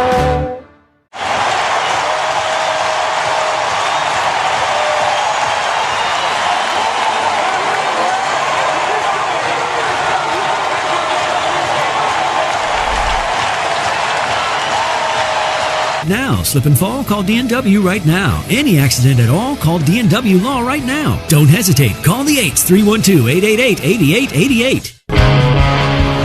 This copyrighted broadcast is presented by authority of the Chicago Cubs and may not be reproduced or retransmitted in any form. The accounts and descriptions of this game may not be disseminated without the express written consent of the Chicago Cubs. Last of the ninth, Cubs down by 1, 3-2 Pittsburgh. Pete Crow Armstrong at the plate. Right-hander Dennis Santana kicks and fires, and a big swing and a miss by PCA. And a fastball clocked at 95 miles per hour on the outside edge at the top of the zone. 0-1. Now Pete with 2 hits, a double and a single today. Now's the time to cut it loose. He looks at a ball inside, 1-1 the count. A slider that missed. The ninth inning is brought to you by Bosch Power Tools. The more you Bosch, the more you feel like a Bosch. Here's the 1-1 by Santana, and Crow Armstrong swings and misses. A slider on the outside edge, 1-2. Nice pitch by Santana, a little backdoor slider. They're seeing some pitches inside. Pete was a little tardy on that pitch, but that's all right. Crow Armstrong, 27 home runs on the year. Waits for the 1-2. Here it comes. Line drive, base hit in left center field. The tying run is on base as Pete Crow Armstrong picks up his 3rd hit of the day, a single the other way. Maybe be coffee with the manager again today or tomorrow, right? Pete goes out and gets this ball. It's a great swing. This is one of those swings that you work at year after year, time after time. That backdoor slider down and away, and you just drop down and go get it and don't try to do too much. Line drive bullet through the middle. Nico Horner at the plate. PCA goes. The pitch, a strike. Throw to second is in time as Crow Armstrong is tagged out by the shortstop Triolo. PCA beat the throw but overslid the bag, and Triolo was able to tag him out as Crow Armstrong is caught stealing. Yeah, he goes head first into this bag, and he beats this throw by a lot. It's not even a play, but he just keeps going, and he slides past the bag 3 feet.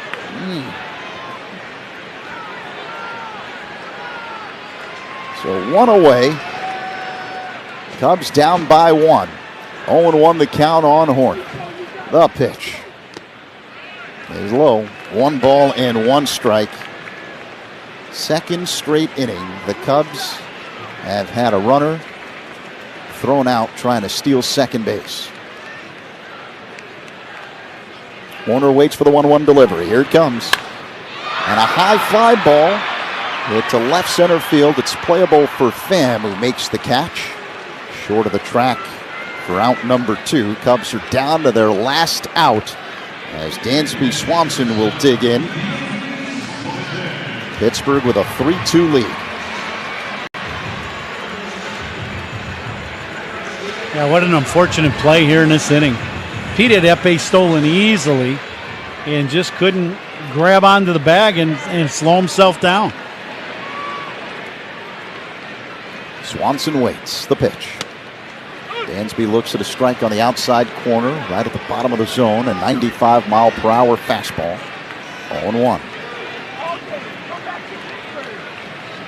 Jack Sawinski putting Pittsburgh ahead with a solo shot in the top half of this 9th inning. Here's the 0-1. Swanson fouls it back off the screen. Cubs are down to their last strike.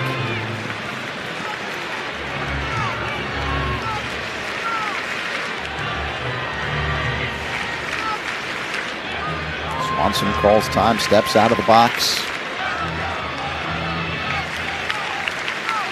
Adjusts the batting helmet. Now taps home plate and digs in. Right-handed batter against the right-hander Santana. Now the 0-2. A ground ball hit to short. Ranging to his left, fielding. It's Triolo. His throw to first is in time. And that ends the ball game. Pirates take the opener of this 3-game set. A 3-2 win over the Cubs. A tough ball game. Cubs 6 hits in the game. They've had their chances in this game. Hit some balls hard. And then an unfortunate, 9th inning. That's, it's just one of those things that, another issue for the Cubs that happened. And big swing of the bat in the top of the ninth for Pittsburgh to help them win a ball game. Jack Sawinski breaks the 2-2 tie with the home run in the top of the ninth. Pirates win 3-2. Back with the recap when we come back on The Score in the Southwest Airlines Cubs Radio Network. Listen to every Cubs game right here on the Southwest Airlines Cubs Radio Network. James Hardie Building Products knows how important your home is. That's why they're rated the #1 brand of siding in North America. James Hardie is proud to sponsor the Cubs. James Hardie Building Products, siding with the Cubs. Future You is using their rapid rewards for their next vacation. All thanks to present you signing up with Southwest Airlines, where you earn points every time you fly. Because what's the point of points that future